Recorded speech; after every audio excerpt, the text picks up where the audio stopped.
Aliens arriving on Earth first kill an entire small town and then bring half of its population back to life, although it's hard to call it life. We searched for a new home.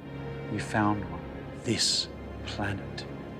Somewhere in Pennsylvania, in the small town of Berridge, a family sits down for dinner. Suddenly there is a loud bang outside, the lights go out and people briefly come to their senses before dying. Later on, exobiologist Lawrence Stone hears news reports on TV about a powerful explosion in Berridge that killed the entire population of the town, 1,300 people. The air in the settlement is poisoned by some toxic substance, and the theory that the explosion occurred at the local chemical plant becomes increasingly popular. Lauren takes a bath and remembers herself, her father, and a field she used to run through. Her memories are interrupted by the arrival of the military, although Lauren does not quite understand how she can help with the investigation. Colonel Emmerich introduces her to astrobiologist Santiago. Geologists confirmed that the accident was the result of a meteorite impact which released a deadly gas. That's why they were invited to the crash site. The military will be grateful for any evidence they find that can shed light on the nature of the incident. Emmerich assures Lauren that he chose her because he read her work, but asks her to take an alcohol test. Scientists are dressed in protective suits and taken to the meteorite crash site. On the way, Santiago praises her book on microbiology in Antarctica and signs of extraterrestrial life, but the woman doesn't engage in conversation. Arriving at the site, the pair only sees a snowy field and a small pile of ground. While Santiago inspects the area, Lauren notices a small sprout of some red plant and pities it for growing in such a terrible place. Upon arriving home, Lauren begins to search for similar cases and finds mention of a similar incident. In 2013, a meteorite exploded over the city of Chelyabinsk in Russia, and an interview with the local resident was filmed by American television. She recounted that after the meteorite fell, a poisonous gas spread throughout the area, causing many people to die. It was also said that a very large tree grew at the site of the impact, around which all living things died. The tree was cut down and information about the incident was kept secret. In the postscript to the interview, journalists reported that the woman was killed almost immediately after it. The next day, doctors begin to perform an autopsy on the man who died in Berridge, and at first everything looks completely normal. But when the doctor makes an incision, a strange blue liquid begins to seep out, which then returns to the body after a short time and the wound heals. But even more surprising is the resurrection of the man who suddenly sits up on the table and silently looks down, not reacting to the voices of those around him. The man has no pulse or blood pressure and his body is cold. In other words, by all indications, the man is dead. Suddenly there are cries behind the door. It turns out that another 40 people suddenly opened their eyes and came back to life. The doctors tried to get some kind of reaction from the resurrected, but to no avail. They are all residents of the town center who not only inhaled the poisonous gas but also ingested some substance that led to DNA transformation, and the only thing the resurrected do is occasionally turn around. Meanwhile, Lauren tells Emmerich about the Chelyabinsk meteorite, but the people in Russia were also victims, which means that this is someone's terrible plan. But the colonel does not believe in conspiracy theories. Later, a government commission discusses the incident and proposes simply destroying the bodies before it's too late. But to get answers, all the data must be carefully studied, otherwise Manhattan could be next. Later, the woman buys alcohol and drinks it while sitting in the car, reminiscing about a trip she took with her father to a secret place.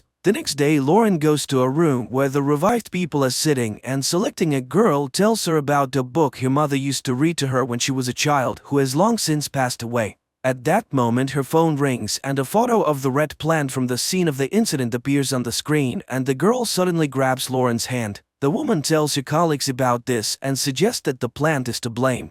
Santiago notices that all the survivors are looking in one direction, to the north, where the crash site is located. And then the colonel confesses that they found a sapling, but they don't know what it is because the plant is huge and continues to grow. The thing is that the area is sealed off and the plant was only noticed when it became visible from a distance. It turns out that it wasn't a meteorite that fell on the ground, but a huge seed. A team of scientists is sent to the site, taking one of the revived with them. They bring him to an unimaginably huge tree on a cart and watch from a distance, but he remains motionless. And when people have lost all hope, the man in the wheelchair suddenly moves, raises his head, looks in surprise at his hands and the snow under his feet, and then he admits that he can't survive in the Earth's environment, so he will stay here. Upon returning, Lauren reports that the tree is generating the necessary environment for its survival, including the air that is toxic to humans. The aliens arrived on Earth through special portals that scientists call wormholes. She is bombarded with questions, revealing that she has had problems with alcohol and prohibited substances. Later, a psychotherapist calls her answering machine, who was waiting for her at the session as part of his sentence. They were supposed to discuss her childhood memories that are haunting her, but she didn't show up. At that moment, her father shows up at the door, but Lauren is not pleased to see him. He tries to start the conversation and recalls how on her 8th birthday she asked for a scientific laboratory and they gave her an old barn. However, her obsession with space spiraled out of control and her mother became worried. Sometime later, the colonel summons Lauren again. The alien wants to speak, but only with her, as he sees her as a friend. They have prepared a list of questions and ask her to find out where they came from and why they came. The alien explains that their home is no longer suitable for their species. They were searching for a new home and found it using coordinates received from a human with the call sign Supernova 94. From that same human, the aliens learned all the strengths and weaknesses of humans. The alien asks the military to leave, and Lauren admits that the tree will soon destroy everything as it is harming the planet. The alien then says that humans will not be able to stop them because they are used to fighting and they have abilities. And here Santiago starts acting strangely. He drops his suitcase and begins to unzip his protective suit. The military personnel try to contain him, but they cannot do anything. The man falls to the ground and tears the hose from the mask of a soldier who was trying to help him. The soldier removes his useless mask and dies. Then one of the soldiers suggests shooting the alien. And just then they are hit by a sound attack that drives them crazy and they open fire on each other. One of the survivors takes stunned Lauren away. Later, a fighter jet armed with missiles is sent to the tree. The pilots see a small figure of a person at the base of the tree and receive orders to attack the target. But suddenly an impenetrable dome covers the tree. The missiles explode, causing no harm to the tree. Meanwhile, the news reports that the FBI is searching for a person with the nickname Supernova 94 who seems to be responsible for the expansion. People around the world tell stories about strange sounds that occasionally come from unknown sources. In some places, smoke emerges from the ground, killing all living things. People pray day and night, and martial law has been imposed in many countries. The earth trembles, crops die, and vegetables rot in the ground. One day, Lauren goes to her father's house. But first she approaches the locked barn, which has a sign that reads Lauren's Laboratory. But after looking at the house, she walks away and heads towards the tree. For many years she has been tormented by the question of who or what she is. The end of the world is approaching, but she feels relief, as if she will finally live freely. And she plans to find the truth right here. She meets the alien who tells her that the tree is undergoing transformation. Feeling the tremble under her feet, Lauren lies down on the ground and listens to the hum of the planet. The time has come, new life is growing, and all of this has happened because of her. And finally, Lauren remembers the day when her father brought her to a secret base where an unidentified flying object had been brought down. Her father left her to wait in the corridor. Bored, she wandered through the rooms, listening to her father being instructed about a powerful and hostile creature that had tried to plant something before it was shot down by the military. The girl found the sarcophagus containing the alien and reached out to the glass. Suddenly, the creature reached out and touched the glass from the other side. She screamed in terror, not understanding what strange thing was happening to her, causing her to lose consciousness. The frightened guard found her and took her to her father. But the girl looked healthy and left with her father. Only from that day on, Lauren hasn't been quite herself. She draws super complex designs of interstellar ships and writes incomprehensible formulas. At school, she constantly gets in trouble, skillfully manipulating not only her classmates but also her teachers, calling herself an alien who wants to go home. And one day, Lauren tunes a transmitter she has built and contacts a distant planet, taking the call sign Supernova 94. Her parents are horrified and forbid her from entering the laboratory. Lauren smashes toys, draws on walls, and tells her mother the date of her death. It is then that her father learns of her new DNA. The girl seems to be changing, becoming something other than human. Adult Lauren sobs in horror at her discovery, but the alien welcomes her home and she remembers telling the distant planet all about Earth. Meanwhile, mysterious egg-shaped objects begin to appear all over the planet. They emerge everywhere, in forests and cities, deserts and mountains. And one day they suddenly explode, spreading black smoke that kills all life around them. And no one can hide or survive as the roots have already penetrated the entire Earth. The planet is no longer suitable for the human race. All earthly species and plants have been extinct. The evolution of a new species has begun, and Lauren's journey has come to an end. She's finally home. And this is where the movie ends.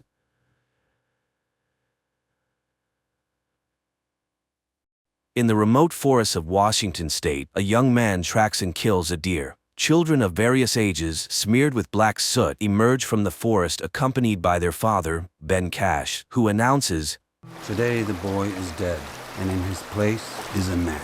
He then feeds the hunter the liver of the freshly killed animal. The children look proudly at their brother and then joyfully splash in the clear waters of a forest stream, washing off their camouflage. Later they carry the animal's carcass to their home, nestled deep in the forest. Nearby there's a greenhouse and outbuildings for storage, with a garden surrounding them. Inside everything is tidy and organized, with each forest home resident diligently performing their tasks. Later they gather in a clearing where after meditation, the father teaches the children self-defense techniques. You kill her. Yeah, thank you. Let's try that.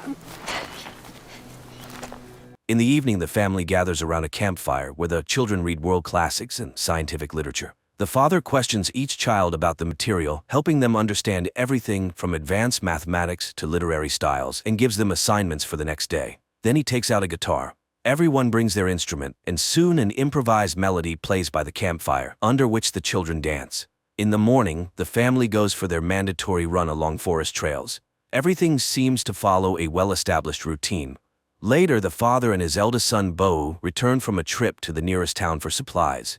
Unexpectedly, the younger children ask, "Why does Mommy have to be gone so long?" She hasn't been gone very long. It turns out their mother is in a hospital, and the father is going to find out when she can return home.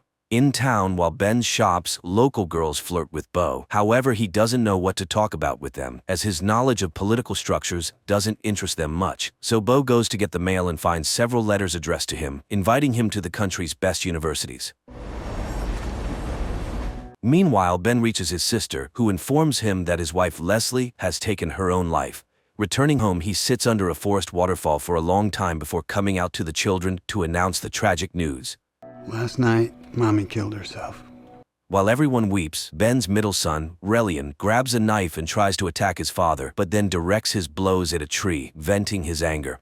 Later, Ben reads his wife's found will, amazed by it. But morning comes, and the family again runs along the forest trail and exercises in the clearing. Suddenly, Relian asks, "Dad, when's Mom's funeral?" Ben returns to town and contacts his wife's parents, who blame everything on their former son-in-law, even though they chose this life together. When Leslie got sick, her parents found and paid for the clinic, but nothing helped. I found her will. You are not welcome here. I will have you arrested. However, Leslie's mother informs him that the burial will take place in 5 days. Later, the family discusses what happened. The children understand their grandparents' anger, but cannot allow their mother's will to be disregarded. However, the threat of their father being arrested and them being sent to an orphanage scares them. At night, Ben hears his wife's voice. What we're doing out here is so incredible. I love you so much. In the morning, Ben finds all 6 children ready in the yard, wanting to see their mother one last time. He strongly opposes the trip, but the children insist. Dad, give us the mission. Mission, rescue Mom! But Ben reminds them of the upcoming training. Struggling, Relian falls off the cliff and injures his arm, but the father reminds him, "No one will magically appear and save you in the end." The children persistently conquer the difficult peak as it starts to rain. Later, they rest at the base of the cliff. On the way home, the father suddenly stops the bus and admits that they cannot go to their mother's funeral because they cannot argue with her relatives. But suddenly, Ben stops his speech and turns on the music. They set off into the big world in their converted bus. Along the way, Ben gives the children a unique tour, showing them America's sights. Attention all campers. This is your captain speaking. Later, Ben orders them to search for any game for dinner. Everyone keep their eyes peeled for deer. Finding nothing suitable, the family stops for the night. In the morning, they arrive at a bank, and while Ben withdraws money, the children look around in surprise. What's wrong with everyone? Are they sick? Convincing the children that laughing at people is wrong, Ben tells them to return to the bus. Soon, a police officer stops them and asks for documents. Checking the license, he inquires, No school today. and goes to inspect the bus. The situation is saved by Bo, who starts reading religious texts and says they are homeschooled. The children sing hymns and the officer hurries away. The bus continues on, but soon they stop to hunt for food. However, the children cannot shoot at domestic animals. The bus drives on. Suddenly, the children start crying, remembering their mother. The girls speak to each other in Esperanto, which angers their father. No Esperanto. I'm not joking. The children start communicating in world languages. Soon, Ben has to stop at a cafe, but the menu confuses her. Cola. Poison water. Realizing there is no proper food here, Ben orders the children to leave. He goes to a supermarket and fills the cart with groceries. Suddenly, he grabs his chest and falls to the floor. While concerned shoppers try to help him, the children steal the groceries. Ben regains consciousness and leaves the store. Driving a bit further, the father reviews their actions, and the children analyze the mistakes made during the theft in detail. Finally, Ben presents a stolen cake, as today is the birthday of scientist Chomsky. Uncle, no, it's the day of your birthday. After the treat, the father gives all the children useful gifts: a bow, knives, a book on sex education, and arrows. But this angers Relian.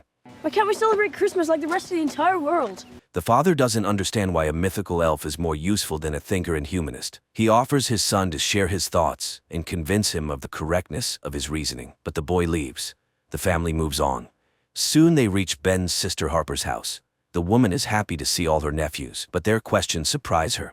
How did you kill those chickens? With an axe or a knife? She tries to find answers and is again astonished that Ben honestly and thoroughly explains even very delicate matters to the children. Harper's husband tries to offer condolences, but Ben calmly reminds him that he couldn't stand his wife. Then he straightforwardly explains the cause of his wife's death. His sister and her husband try to end the conversation. Children shouldn't know the details, but Ben tells the children the real cause of their mother's death. Probably a form of postpartum psychosis. Ignoring his sister, who left the table, he pours wine for the children.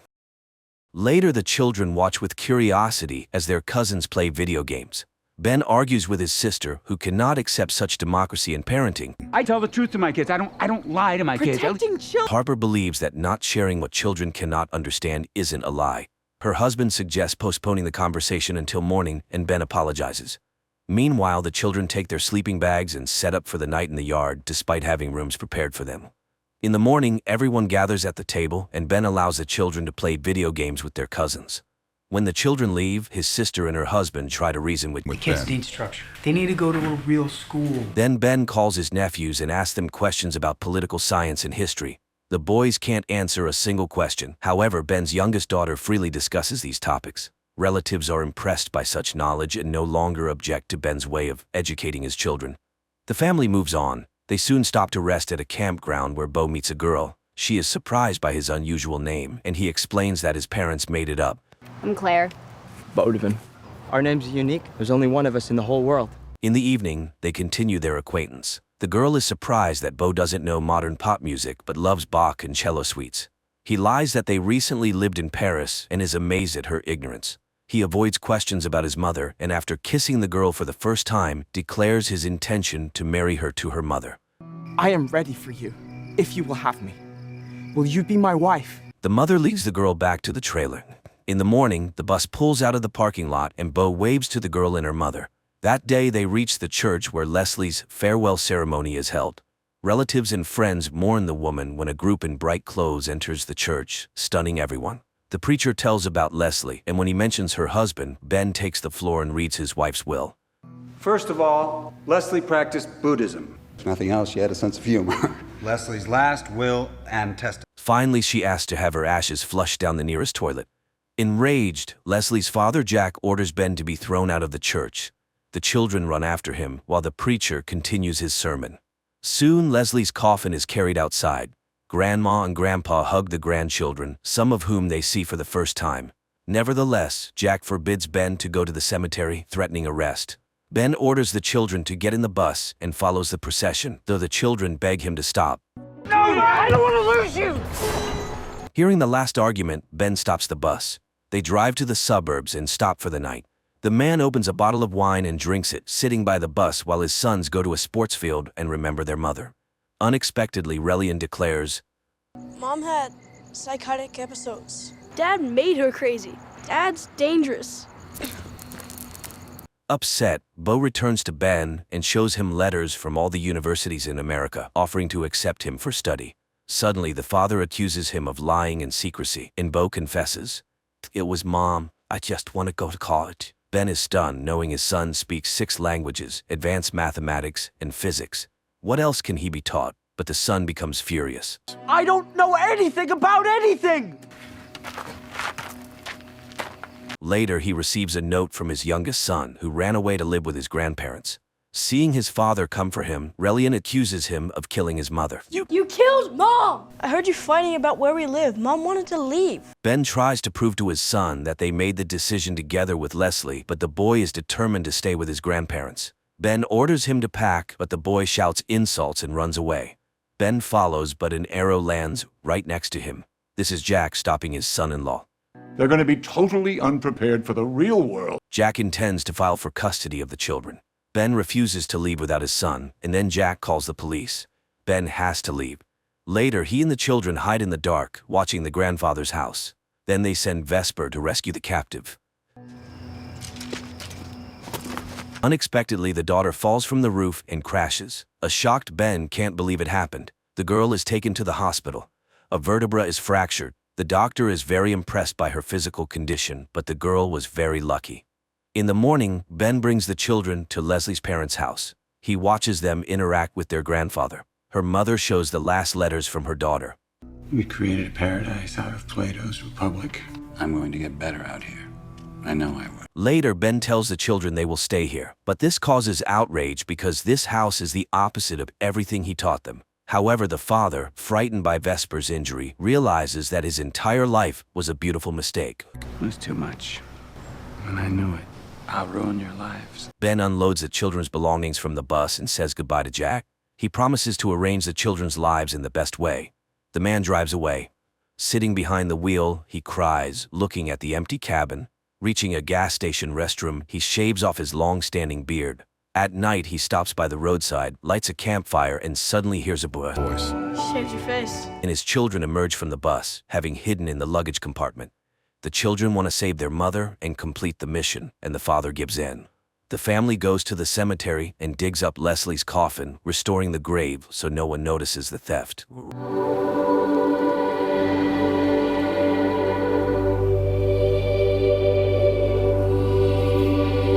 Later, Bo shaves his hair and beard, earning his father's approving smile.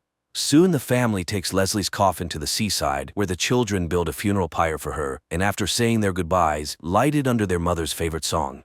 Everyone sings and dances, fulfilling her last wish.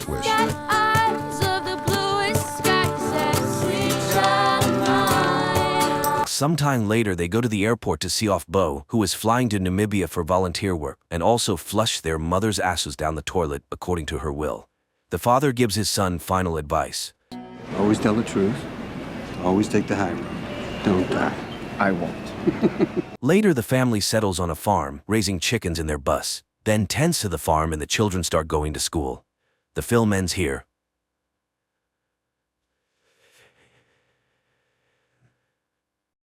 This story begins with a gripping and mysterious scenario. Ethan, a Secret Service agent from Seattle, regains consciousness in a forest after a car accident. Sporting a bruised face and feeling disoriented, he manages to make his way through the pine forest and finds himself in the seemingly peaceful town of Wayward Pines, Idaho. His appearance in town draws curious looks from passers-by, and upon entering a restaurant and collapsing from exhaustion, he learns from a waitress guess where he is. Ethan wakes up in a hospital bed in Wayward Pines, where a nurse named Pam tends to him, explaining he has minor injuries from the car accident. Distressed, Ethan inquires about his partner, Stallings, who was with him during the accident, only to learn of Stallings' tragic death. When he asks for his cell phone and belongings, he's advised they're at the police station, but he's encouraged to rest instead. Despite being the only patient in the hospital and against Pam's advice, Ethan leaves to go to the police station. There, he finds he can't access his belongings during the day, leading him to a nearby bar. Meanwhile, Ethan's boss Adam informs his wife Teresa that Ethan has been in an accident, but they haven't found his body yet. At the bar, Ethan borrows a phone from a waitress named Beverly to try and contact his family, but fails. Beverly empathizes with his situation, and it gives him her address in case he needs further help. He tells her his identity and that he is looking for two fellow agents, Evans and Kate, who is also Ethan's lover. Later, he notices her note mentioning the absence of crickets in Wayward Pines. On his way to the motel, he hears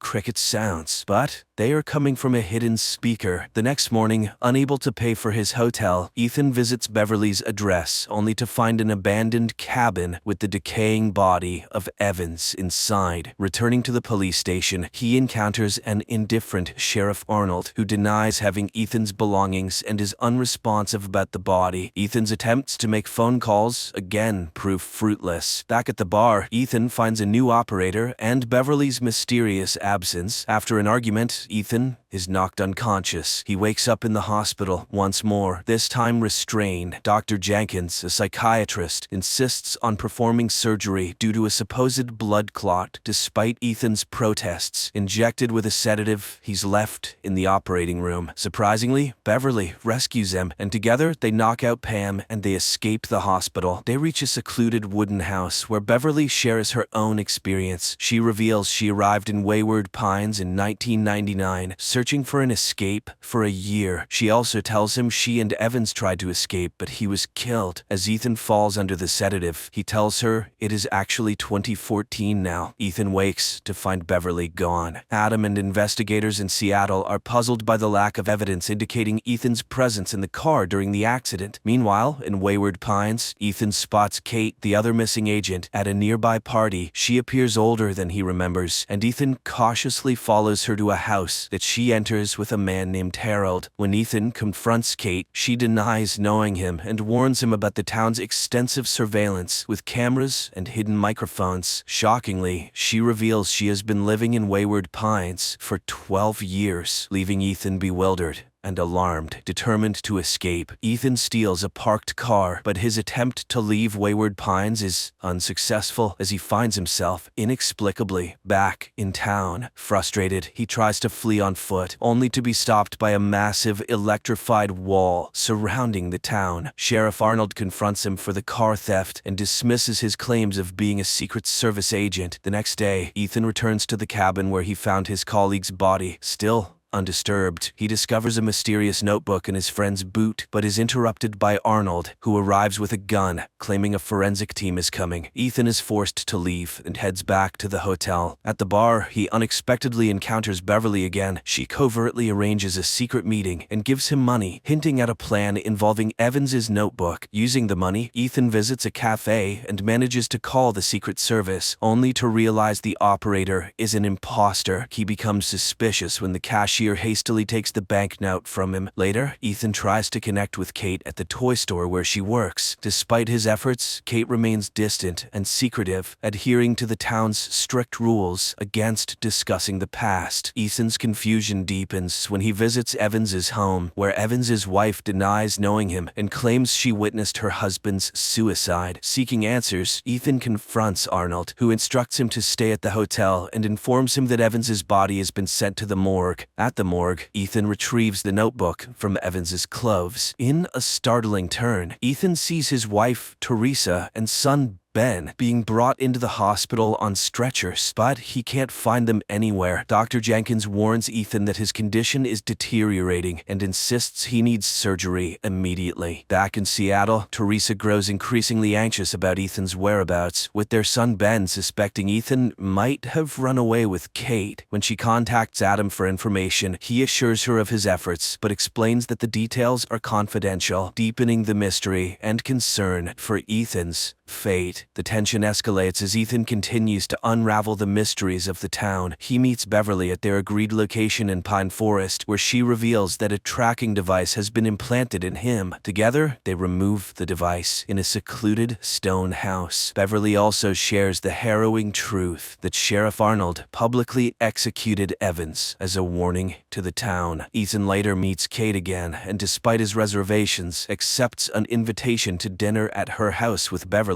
Anticipating surveillance, he cleverly leaves the tracking chip on his hotel bed and sets out to find a package hidden in the pine forest, as indicated by a map inside Evans's belongings. After successfully retrieving the package, Ethan observes Arnold firing a gunshot from a distance at Kate's house. While Beverly nervously remains at the dining table, Ethan searches the bathroom for surveillance devices. Beverly inadvertently mentions her daughter, a violation of the town's strict rules. Realizing her mistake, she excuses herself, leading to a tense situation as all the phones in the town ring simultaneously, signaling their exposure. Ethan and Beverly hastily leave, evading the crowd, now alerted to their actions. In the cemetery, Ethan instructs Beverly to retrieve the agent's package while he draws the crowd away. However, Beverly is captured by the townspeople. Ethan, hiding in a nearby house, witnesses a chilling scene where Beverly is dragged onto a stage before an excited crowd. Arnold incites the crowd to punish Beverly for her attempt to escape, and she is brutally executed in front of the onlookers, including Ethan. Meanwhile, Ethan's wife Teresa and their son Ben travel to Idaho to investigate Ethan's disappearance. They arrive at the Secret Service field headquarters in Boise, Idaho, where Ethan was last reported. While there, Teresa uncovers a lead to Wayward Pines. As Teresa and Ben near the town, they are pulled over by Sheriff Pope, who sabotages their car under the guise of fixing an oil leak. The following morning, Ethan stumbles upon a truck loaded with supplies, indicating a connection to the outside world. He hides in the truck's cargo hold, eventually emerging in a well-lit warehouse filled with workers and abandoned vehicles, including one that belongs to his wife, Teresa. Inside Teresa's car, he discovers personal items belonging to her and Ben, adding to his desperation and confusion about his family's whereabouts and safety. The plot takes a dramatic turn as Ethan's situation grows increasingly mysterious. As Ethan explores the warehouse, Sheriff Arnold suddenly appears, attacking him with a sedative. Ethan loses consciousness and later wakes up in a hospital bed. The nurse there informs him that his wife Teresa and son Ben have been brought to Wayward Pines and are now living in Beverly's former house. Despite his disbelief, Ethan goes to visit his family, feeling a mix of relief and apprehension about their safety in the town. He cautions Teresa against wandering or communicating with anyone, even over the phone. Aware of the town's oppressive surveillance, Ethan then confronts Arnold and Nurse Pam at the police station, demanding to know why his family was brought to Wayward Pines. Arnold insists it's for their happiness, but Ethan, unconvinced and furious, presses for more answers. Their heated exchange is interrupted by a mysterious phone call, hinting that Arnold is merely a pawn in a larger scheme controlled by an unknown mastermind. Outside the police station, Ethan encounters Dr. Jenkins, who advises him to abandon any thoughts of escape. Ethan, however, firmly states he doesn't belong in Wayward Pines. Seeking more insight, Ethan meets with Kate in the pine forest, away from the prying eyes of surveillance cameras. However, Ben follows his father and witnesses the meeting, prompting him to rush home and inform Teresa. Kate explains to Ethan that after spending 12 years in Wayward Pines, she has resigned herself to the town's rules as the only means of survival. Upon returning home, Ethan is shocked to find his family missing, with only Teresa's wedding ring left behind. Frantically searching for them, he discovers them near the isolation wall, where Arnold is threatening them with a gun. In a tense confrontation, Ethan struggles with Arnold, and Ben intervenes by hitting Arnold with a car. As Arnold lays dying, he cryptically warns Ethan that the truth is far worse than he can imagine. Ethan, taking the key to the isolation wall, opens the gate, only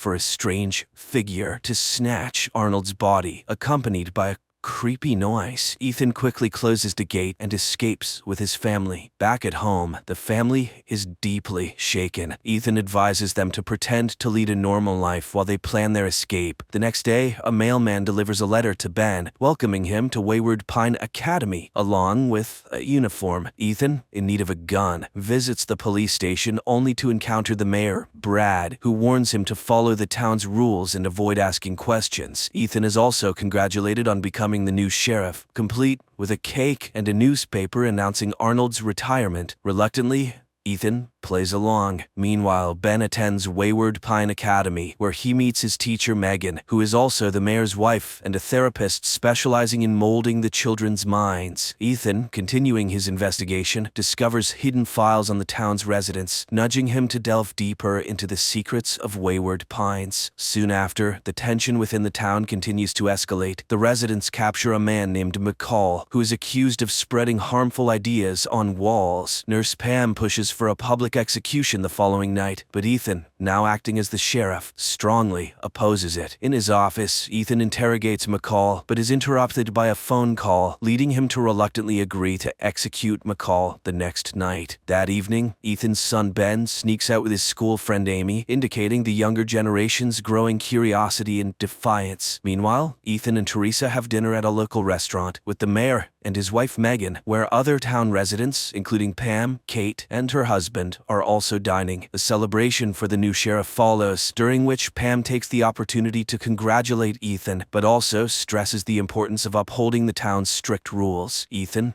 feeling the weight of his new role, publicly declares his commitment to rooting out true evil in Wayward Pines. After the dinner, Ethan asks Teresa to return home, while he attempts to secretly help McCall escape from the cell. However, McCall suggests they head towards the isolation wall instead. At a cliff near the wall, McCall reflects on its purpose, whether it's meant to keep the residents in, or something from the outside out. In a moment of desperation, McCall embraces Ethan and then runs into the electrified wall, sacrificing himself in a bid for freedom. Teresa, meanwhile, receives a letter stating she can now work at the Wayward Pines Realty Associates, McCall's previous workplace. Ethan, determined to leave Wayward Pines, packs weapons and successfully climbs the cliff. However, he soon realizes he's being watched by a strange figure. As night falls, a dark shadow attacks him, injuring his arm. Despite firing his gun, Ethan is unable to fend off the swift creature. The next morning, Ethan prepares to navigate the pine forest, hoping to find help from the nearest city. In the town, Ben finds his new school unsettlingly perfect. While Teresa starts her new job at the realty office, she's assigned to assist a new resident, Wayne, who appears confused and disoriented. Sensing a shared experience, Teresa offers her help and discreetly inquires about his past. However, their conversation is interrupted by Pam. Later, Teresa takes Wayne to a house under the guise of giving a tour. Using the noise of a dryer as cover, she warns him about the surveillance in Wayward Pines. She learns from Wayne that he remembers waking up in a chamber, surrounded by others in a similar situation. Meanwhile, Ben and two new students are called to a closed, all-white room for orientation. Megan, the teacher and mayor's wife, begins the session, hinting that they are about to learn the hidden truths of Wayward Pines. Teacher Megan reveals a disturbing image of a hairless, monstrous humanoid creature evolved from humans in a dominant predator known as Abby, short for an aberrant. She explains that these creatures, Abbies, travel in herds, with the lunch break offering the students a brief respite to process this revelation. The session resumes. Each student receives an ancient coin dated 2095, leading teacher Morgan to reveal a startling fact. The current year is not 2014, as they believed,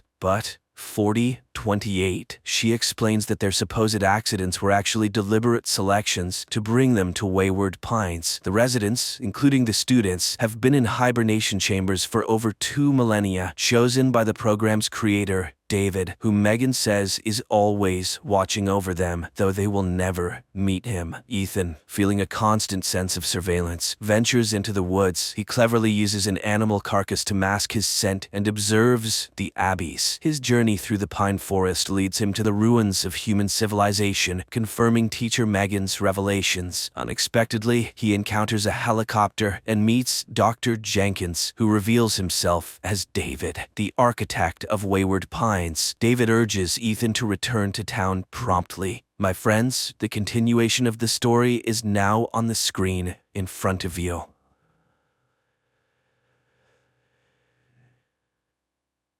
The movie begins with scenes of a mysterious alien flying through space in a spacesuit at the speed of light towards Earth to save his planet and landing somewhere in New Mexico. After crashing, the alien takes on a human form and, while naked, sneaks onto someone's property, prompting the owner to call the police. When the police arrive, they find a man with a water hose in his mouth, responding to questions with disjointed words in broken English. At the station, the man claims he is from another world on a mission, having just learned the language. He asks for water and then reads a name on an officer's patch, announcing his name is Faraday. Asked who can pick him up from the station, he names Justin Falls. Meanwhile, Justin is preparing for another shift at a toxic waste disposal facility. Once a promising scientist, she now takes care of her sick father and raises a young daughter. Receiving a call from the station, she goes there, but does not recognize the man. Faraday then starts quoting her scientific work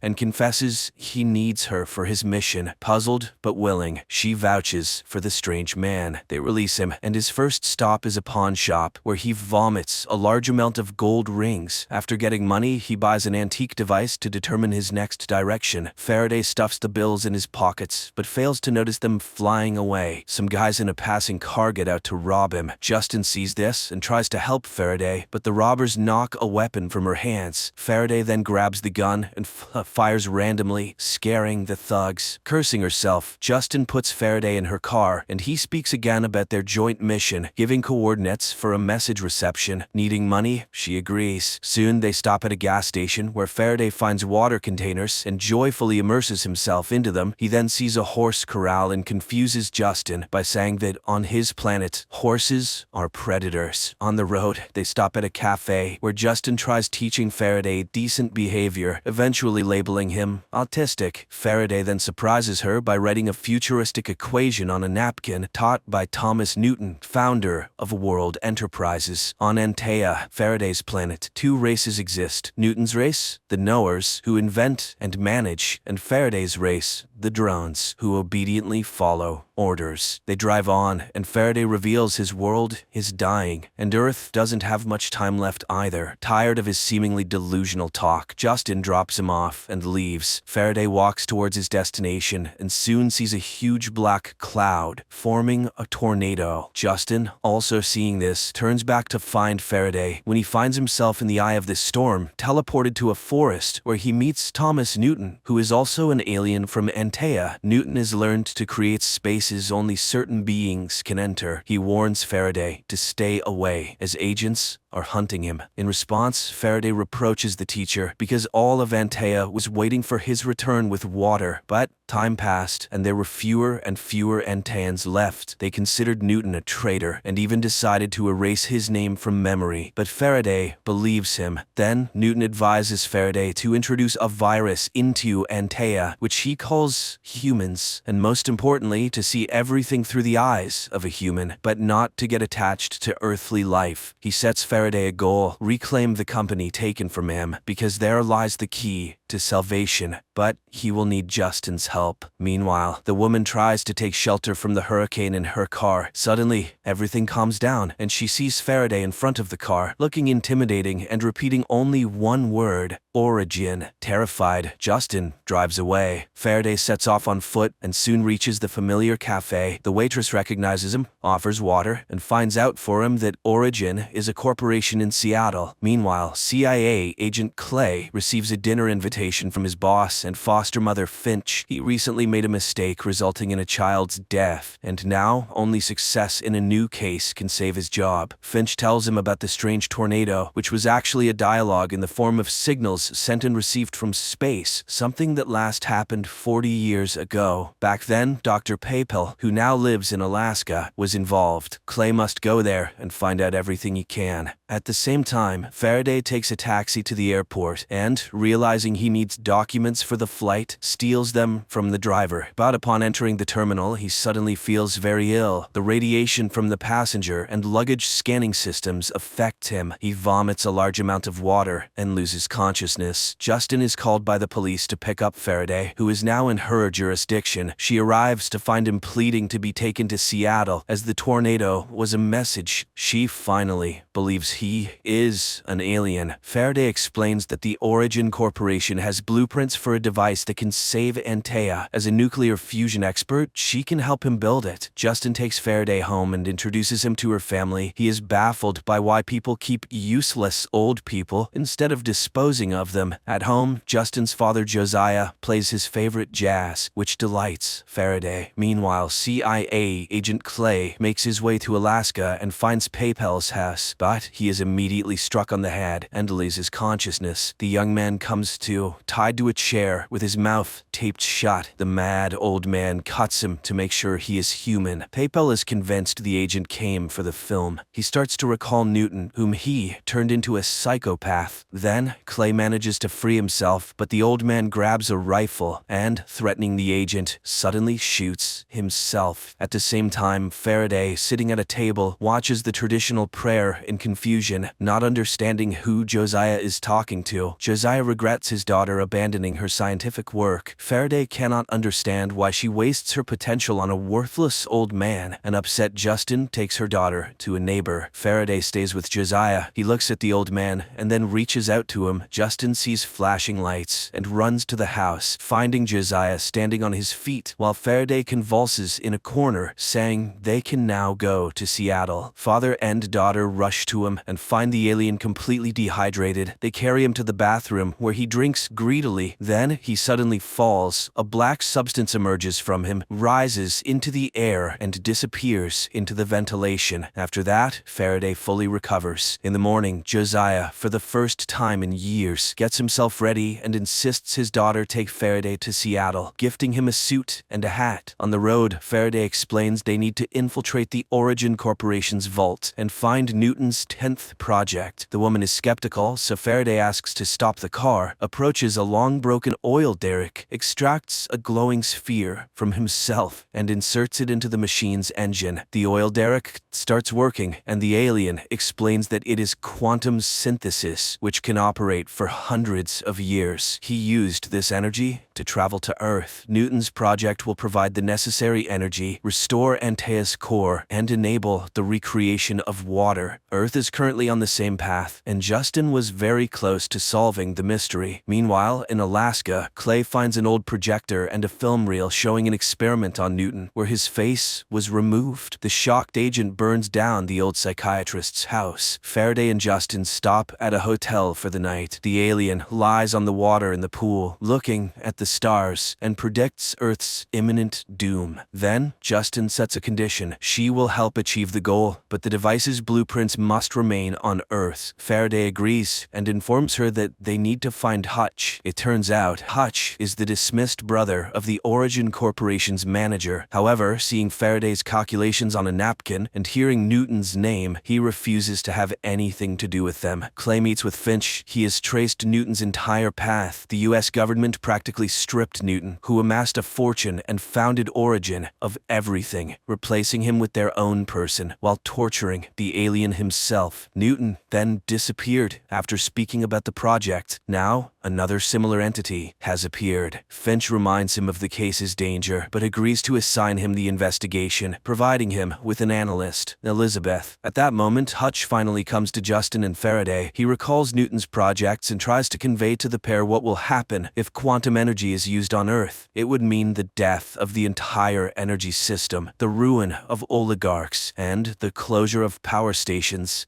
Who would let them do such a thing? Clay meets Elizabeth, who intercepted the last signal. Her file states she betrayed her own family. She reminds him of the child who died because of him. Clay realizes they are a team and orders her to track down the alien from the tornado. Hutch informs them that Origin is in London, but his relationship with his sister is very poor. Faraday suggests a demonstration of his quantum prototype. Hutch arranges a private plane to London. However, during the flight, Faraday's face suddenly starts to melt. Hutch barely manages to calm the stewardess, who is in shock after witnessing it. They arrive and infiltrate a club where scientific proposals are being presented. Faraday listens to a young scientist's presentation, but suddenly goes to the board and writes the correct formula. When questioned by the committee, he announces he came to demonstrate quantum synthesis processes. Seeing disbelief, he takes at the sphere, and instantly, all of London's electricity cuts off and then turns back on. The next day, the news goes global. Justin asks her father to come to London with her daughter Molly. Hutch receives numerous congratulations. Faraday is outraged by Earthling's wastefulness and the fact that there is nothing about his teacher Newton on the internet, as if his life was simply erased. Hutch decides to go to his sister's estate uninvited. Elizabeth tracks them and reports to Clay, showing him Faraday's airport photo. She is sure he is an alien. She also obtained information about a Mary, who was Newton's friend. Clay heads to the monastery clinic where she works. Faraday's team arrives at Hutch's sister's estate. Justin talks about the prototype that can light a city for almost a year using just a liter of water. Edie opposes, but then Faraday mentions Newton's name. Edie's son admits he has music recorded by the scientist on an old device and leads Faraday to his grandfather's study. At the same time, Clay arrives at the monastery clinic and meets Mary. Meanwhile, Edie's consultants bombard Justin with questions, making her feel unwell. During this time, Faraday receives a musical sphere and upon playing it, hears strange sounds. In the monastery, Mary recalls that Newton told her about his wife and begs Clay to protect the alien, as he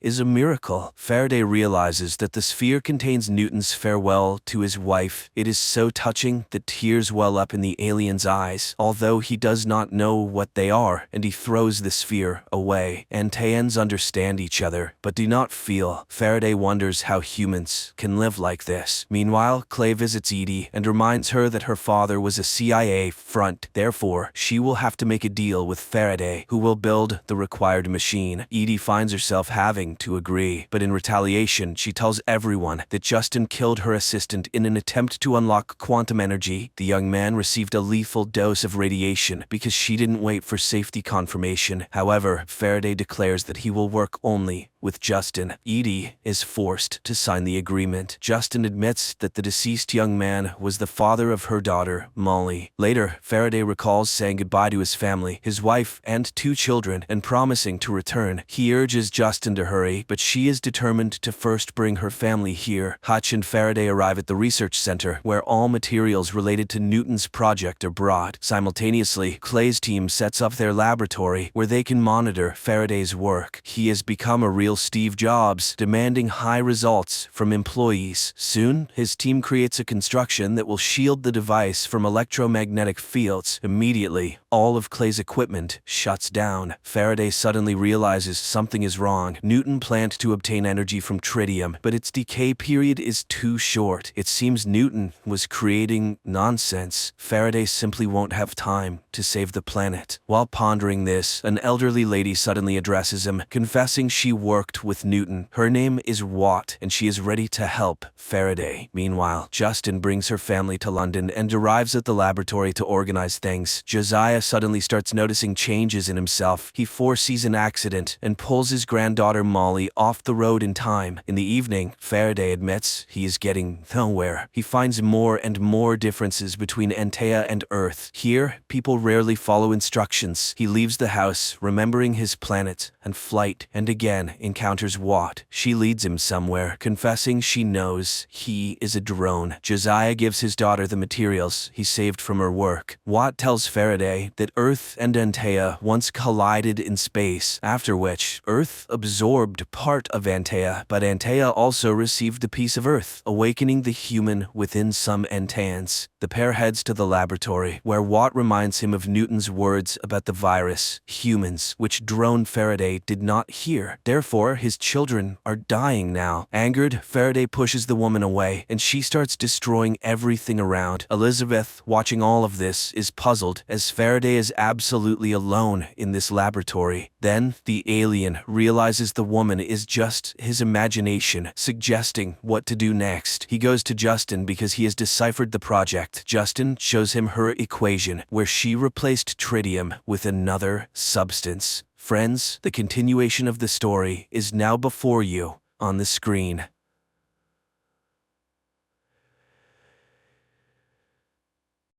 Helly wakes up lying on a table in front of a speaker, from which an unknown voice persistently asks her name.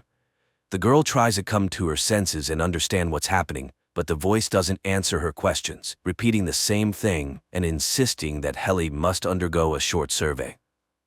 Realizing she can't leave the room, she agrees to the testing, but immediately realizes she knows none of the answers. She can't remember her own name, the state she was born in, or even what her mother looks like. Confused, Helly sits down on the floor, and at that moment, the door to the room opens. In the doorway, she sees the silhouette of a man. Shortly before this, sitting in his car, Mark Scout is having a breakdown, unable to stop crying. Finally, he composes himself, wipes his face and steps outside, then heads to work at the large Lumon Company building as if nothing happened. In the locker room, Scout changes his shoes, watch, and pass, swapping his name tag for a blue square with the company's logo. At the entrance, a guard searches him with a device resembling a metal detector, after which the clerk enters an elevator where he experiences slight dizziness that completely alters his state of mind. Easily navigating the maze of long, pristine corridors, Mark reaches his office designed for 4 clerks, labeled as the Macro Data Refinement Department. Each employee sitting at their personal computer selects random numbers from a multitude displayed on the screen. After a few minutes of work, Scout realizes that only 2 of his colleagues are present today. Pity, his partner and best friend, unexpectedly didn't come to work without notifying anyone. Milchick, the deputy director with a smile, enters the office and invites Mark to come with him. The men arrive at the office of Harmony Coble, the department head, who talks to the employee as if all her words are memorized in advance. She places a speaker in front of her, through which the board of directors participates in the meeting, but Mark hears nothing but strange hissing. Coble informs the clerk that Pity no longer works at the company, which greatly surprises and upsets Mark.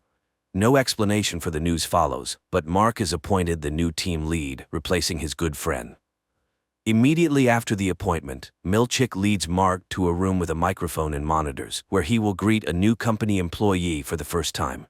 Thus, Mark becomes the voice and silhouette that Helly first encountered. When Scout enters the room with the frightened girl, he calmly starts explaining to her that she is now a Lumen employee. Ignoring Helly's questions and objections, Mark begins to read her important information about the importance of separating work and personal life, until the girl finally loses it, throwing the speaker at the head of the boring man. But Helly fails to leave again and obediently sits down to listen to Mark, who seems to be about to clarify the situation. Unable to bear it any longer, Mark, breaking all instructions, hints to Helly that she needs to ask to leave 3 times, and after that, he finally leads her out of the room, also guiding her through the numerous white corridors. Eventually, the pair arrive at an exit, which states that separated passage is prohibited, and Mark tells the girl she can leave the building.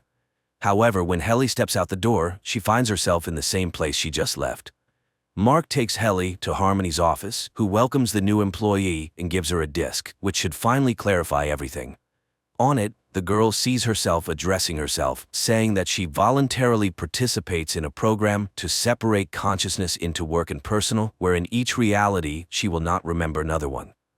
At 5 p.m., the workday in the offices ends, and the employees leave the building. Coming out of the elevator, none of them remembers where and how they worked, their colleagues, or anything from the day. When Mark almost hits Helly with his car, he doesn't recognize her, just as she doesn't recognize him. On the windshield of the car, the man finds an envelope from the company, stating he accidentally fell at work, and as an apology, the company gifts him a certificate to a nice restaurant.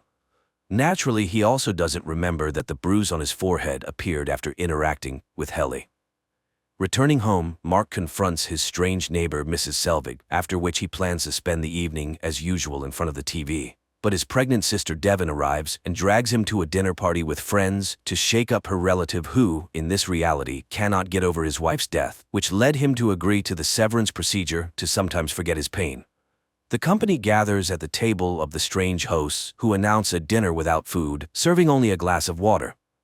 Reckon, Devon's husband, raises the topic of Mark being separated, which causes debates at the table. Devon convinces her brother to stay overnight, and the young people talk late into the night, reminiscing about their childhood in parents. Waking up at night to drink water, Mark Scout sees a strange man in the yard, hiding behind a tree and watching him. The next day, Mark decides to use his certificate and goes to the restaurant, where this same man joins him at the table and demands he hang up the phone during a conversation with his neighbor. The man turns out to be Mark's best friend, his partner Pitty, whom he doesn't remember in this reality. He hands his colleague an envelope with an address where he can be found and short explanations that he managed to remember everything despite the severance operation. Mrs. Selvig waits for her neighbor and apologizes to him for the constant conflicts over the trash bins. The woman caringly asks the man to sleep more and take care of himself. Looking at her, Mark doesn't recognize his boss Harmony Coble, and it's hard to tell if the boss knows they are also neighbors or if she also lives in two personalities. Helly continues her training at Lumen, but the girl still can't grasp what happened, despite Milchick explaining the severance operation to her in detail several times. A new workday begins. Mark tidies up the office, drinks coffee, and while wiping his desk, he focuses on a group photo featuring himself and his colleagues, including Pitty. He gathers identical pictures from all 4 desks and hides them in a closet to avoid being upset over his missing friend. When all the employees gather in the office, Mark explains to Helly what their job entails. She doesn't quite understand the purpose of searching for numbers, but she sits down and stares at the monitor along with the others. During the workday, the girl learns that her other version, the one living outside Lumen, is called an extra, but there's no way to communicate with her as the guard at the entrance checks for any text codes. Milchick gathers the team for a regular game where each participant talks about everything they remember and know, as well as their feelings and emotions. At the meeting, Mark shares his concerns about Pitty, saying he doesn't know if his friend is even alive. Milchick abruptly stops such conversations, reminding everyone that there are no deceased at Lumen as the company takes care of its employees. The team's fun ends with a new group photo, but Helly suddenly announces that she doesn't want to work there and plans to leave. Eventually, the girl realizes that this version of her can't leave the Lumen building at all. Moreover, the rebel ends up in the hands of Mr. Reiner, the head of security, but Mark manages to save his friend, preventing the boss from taking her to the break room. Returning home, Mark plans to read the postcard left by Pitty, but a knock at the door distracts him. Mrs. Selvig decides to visit her neighbor and offer him homemade cookies as an apology. After seeing off the guest, the man falls asleep and only remembers the letter the next morning. Calling in sick to work, he decides to skip a day and drives to the address mentioned in the postcard, finding an abandoned area of the city where he discovers his Fremen in an old greenhouse. One of Mark's colleagues, elderly Irving, falls asleep at his desk and gets a reprimand from the management before being sent to the staff psychologist. There, while waiting for his appointment, he meets Bert, a similarly aged employee from another department. Meeting Pitty, Mark learns about the restroom where employees monotonously apologize for their work misdemeanors. Pitty, who managed to cancel the severance, reveals that something terrible is happening at the company, which is why he is now being hunted. Mark takes his friend home and houses him in his basement. Pitty constantly suffers from headaches and hallucinations, often feeling like he's back at work. When he recovers, he tells Mark that there is no double life, and while they sit there, their other selves continue working in the office. Despite all the details, Mark repeats that he doesn't want to cancel the severance to avoid remembering his deceased wife, but Pitty tells his colleague that he has seen him with red eyes at work because even there he feels his pain, just not remembering what caused it. Reading the news in the morning, Mark announces that Helly's extra refused her resignation from Lumen. Pitty remains in the house alone and hears the door open upstairs. Watching from hiding, he recognizes his former boss in the uninvited guest. Helly constantly tries to pass a note to her extra, but Mark carefully watches the girl, and even when she decides to swallow a pen cap with the message inside, he informs her that the detector will show that too, leading to an unpleasant procedure to extract it. In the corridor, the office employees meet their colleagues, among whom is Bert, Irving's friend. The men exchange a few standard phrases and wink at each other. The entire company goes to the Personality Center to learn more about the creators and managers of Lumen, and Helly again uses the situation to try to escape. This time, Mark fails to cover for his friend, and Mr. Reiner takes the girl to the restroom, where she is forced to repeat words of apology and penance over 1,000 times for her behavior until she repents. Mark sees that the photos from the group photo session have arrived and decides to replace the old ones. Removing the pictures from their frames, he discovers a floor plan drawn by Pitty on one of them. At the same time, Pitty makes it to a night store and collapses there, unconscious. The ambulance is unable to help the man in time. All of this happens in front of Mark, and he quickly rushes home, where he removes all traces of his guest's stay in the basement. Having turned off the lights, he hears his colleague's mobile phone vibrating. Bert visits to give Irving the bags they sew in their department, ahead of the others, and also invites his friend to visit their office, to which Irving happily agrees. Helly returns to the office completely depressed after spending a whole day in the test.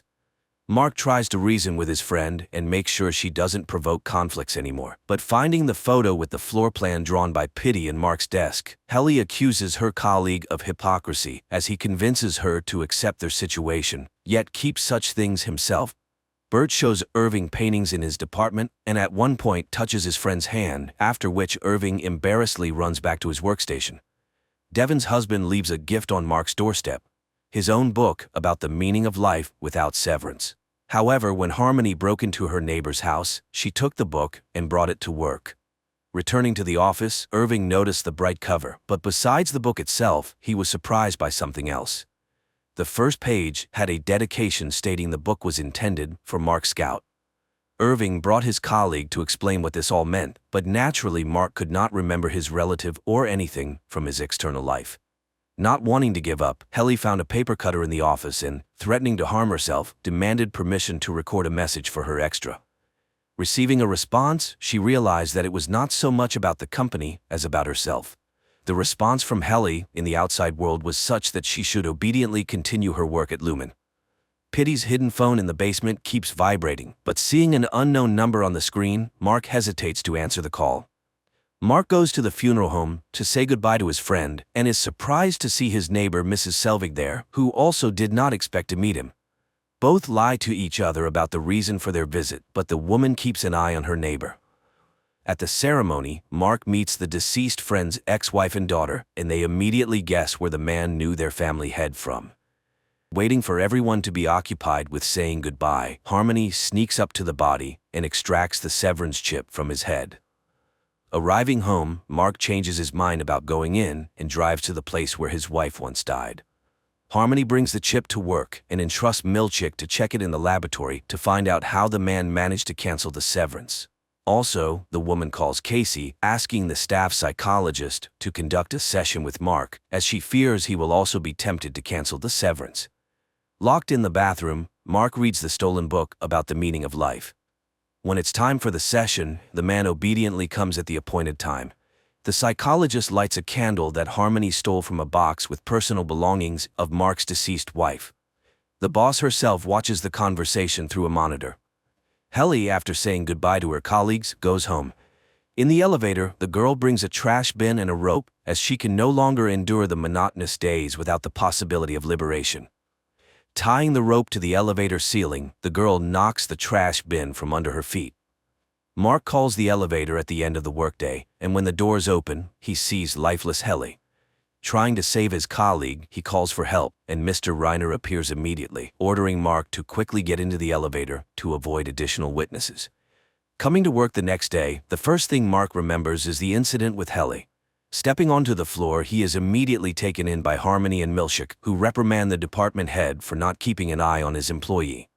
Harmony gives Pitty's chip to Reiner and instructs him to find out who and how managed to hack it and restore the consciousness of the separated. The man asks if the head informed the board of directors about what happened to Helly, but Harmony avoids answering. Locked in the bathroom, Mark continues reading the stolen book, which increasingly inspires him. After work, the guy takes his things from the locker and sees many voice messages from Rickon, informing that Devon will soon give birth and everyone expects the brother to be with her. Mark heads straight to the maternity cottage settlement to support his relative. In a conversation with Rickon, he learns about the book he left on his porch as a surprise, but it never reached its owner. Devon steps out of the cottage to find coffee and meets another pregnant woman. The future mothers talk and discuss their unborn children, but Devon has to return as her contractions intensify. Comforting his sister, Mark shares his suspicions about Lumen and his intention to find out what the company is up to. Psychologist Miss Casey comes to the office tasked with monitoring Helly and reporting any signs of melancholy and sadness to the management. Despite the specialist's surveillance, Mark manages to take his colleague to another wing to talk without eavesdroppers. Wandering the corridors, the pair find a department where goats are raised, which greatly surprises them. This further confirms that none of the separated employees even suspect what the company is working on. Irving meets with Bert in the conference room, but their conversation is immediately interrupted by Dylan, who forbids his co-worker from interacting with an employee from another department. Miss Casey finds the runaways and brings them back to the office, watched by Harmony through a monitor. Mark explains their escape as a health walk he took his colleague on. At home, the head receives a call from Reiner, informing her that they have tracked the source of the hack on Pity's chip. According to the security officer, it could only have been done by one person, former Lumen employee, Gabby. Mark takes out his friend's phone from the box and sees that the unknown number is still calling. After giving birth, Devon goes for a walk in the park with her baby and sees the same woman she met in the maternity cottage. Waving at her and not receiving a response, the young mother decides to approach, but it becomes clear that her friend does not remember her at all. Furthermore, the baby she holds is named differently than she introduced him in their conversation, and when asked why the name was changed, the woman cannot answer, as if she doesn't understand the topic at all. The 4 employees of the Macro Data Refinement Department gather in the cafeteria, and Mark and Helly suggest to their colleagues that they explore the building and meet other departments. However, the timid and law-abiding Irving and Dylan do not approve of such behavior.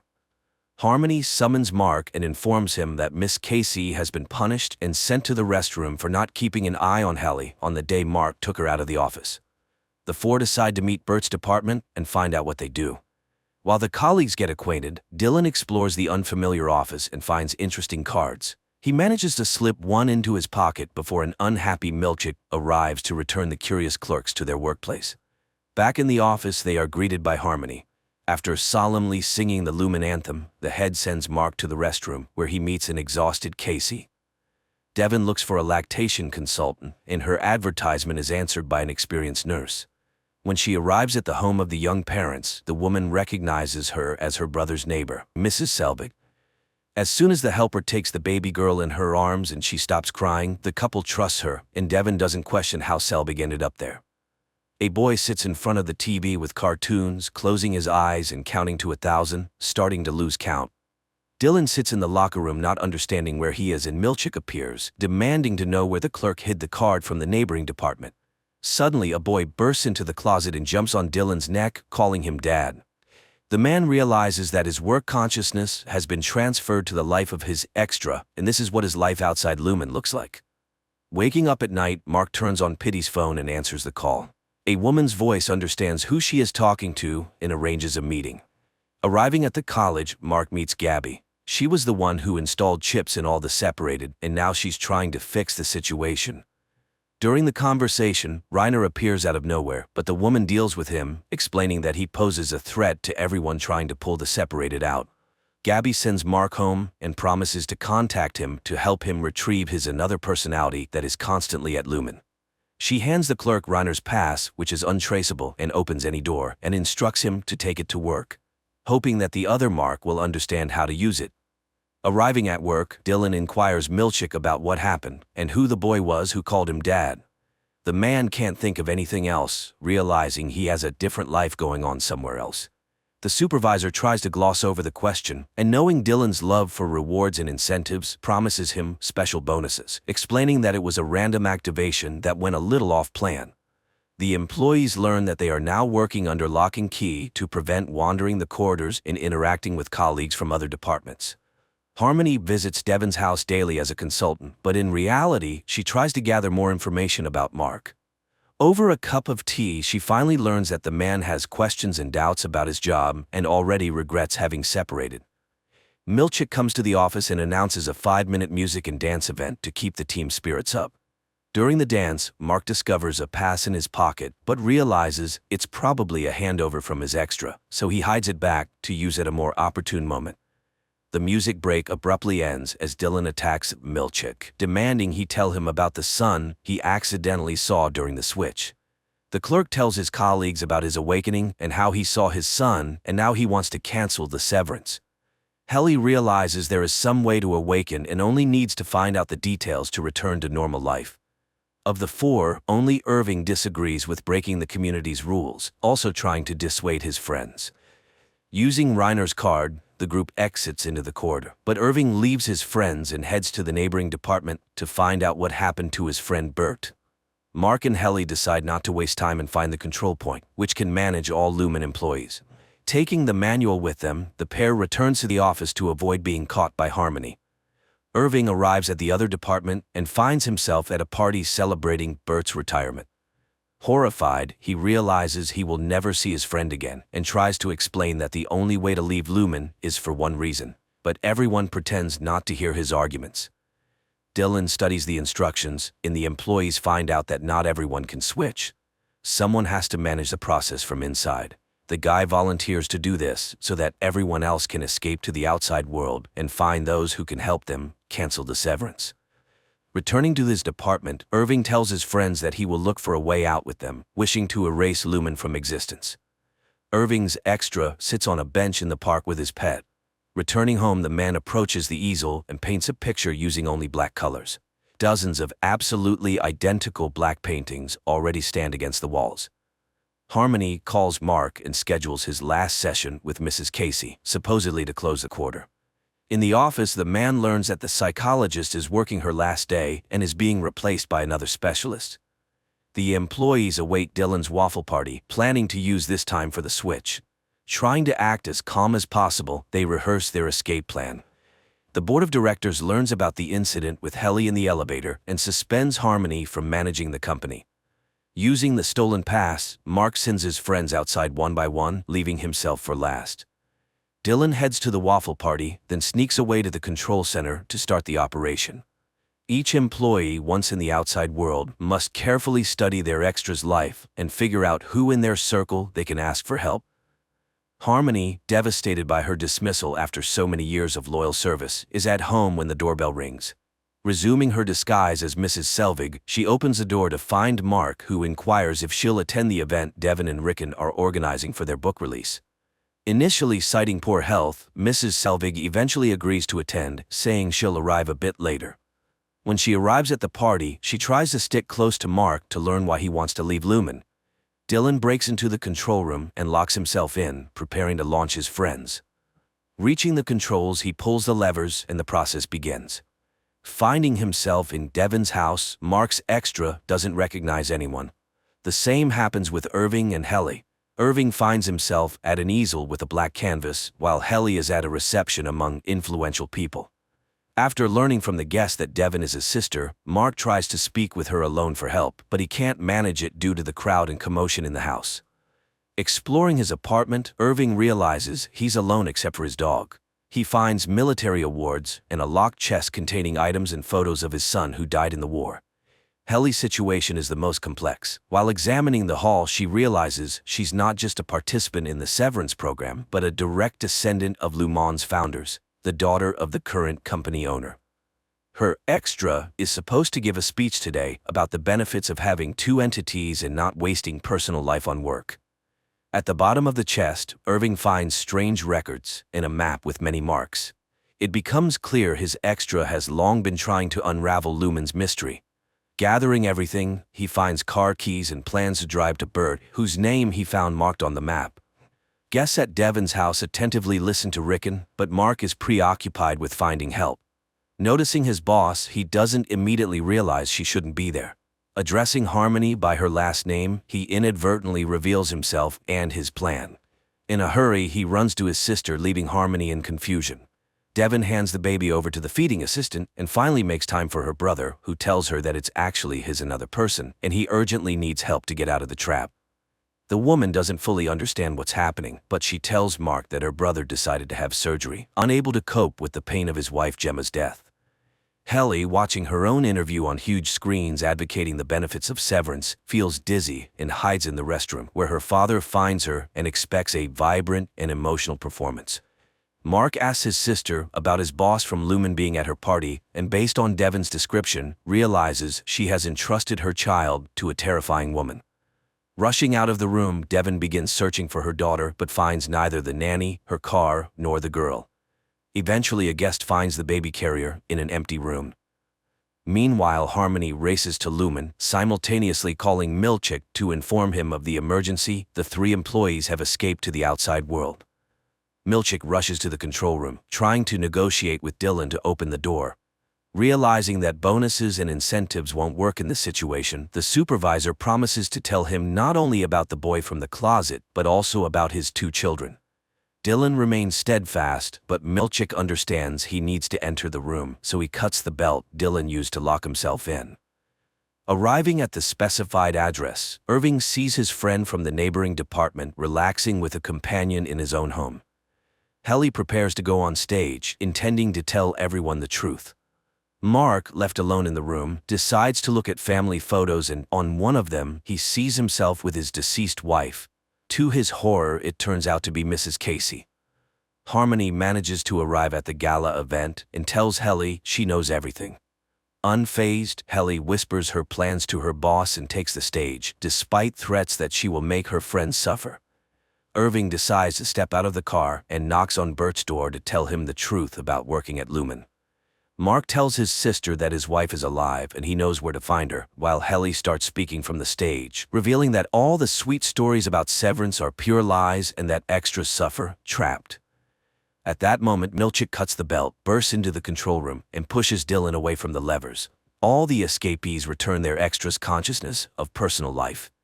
This concludes the first season. Clearly, many questions remain unanswered. Most importantly, what exactly do the employees at Lumen Company do?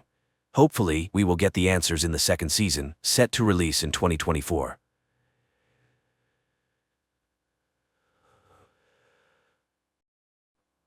The film takes place in the small town of Vengenberg, where a young girl named Yennefer lives with a skewed face and a disgusting hump in the family of a cowman. Because of her ugly appearance, the girl is constantly mocked by the locals, and one day when Yennefer is once again mocked by a couple of local young men, the girl accidentally opens a portal to the magical Tor Lara in Aretuza, where she's met by the young wizard Istrid. The guy's concerned. All magic leaves traces, which wizards can use to find someone who has even an ounce of magic in them. He decides to save the budding sorceress and opens a safe portal that brings Yennefer home. Time later, a beautiful and wealthy lady arrives at the farm of the girl's father to buy a pig. But upon seeing the girl, she expresses a desire to buy her too. And the father, who does not hide his disgust for his daughter, sells her for half the price of the animal, despite the pleas of her mother, who recognizes the lady as a witch. So Yennefer finds herself in the magical school of the enchantress Tissaia of Rees, where several girls are already studying. At first, Yennefer takes the separation from home hard and how low her father judged her. She even tried to commit suicide, but when classes begin, she discovers that the young wizard was right. It was her inadvertent wizardry that caused the wave and caught the attention of the school's rector, the wizardess Tissaia. The girls who study at the school have also distinguished themselves with the same unique skills. Soon Tissaia holds the first test. The girls must lift a stone and a flower without touching them, and using a spell. Everyone more or less manages to cope with the task, but Yennefer fails. The girl stubbornly tries again and again until Tissaia stops her. Frustrated, Yennefer runs away.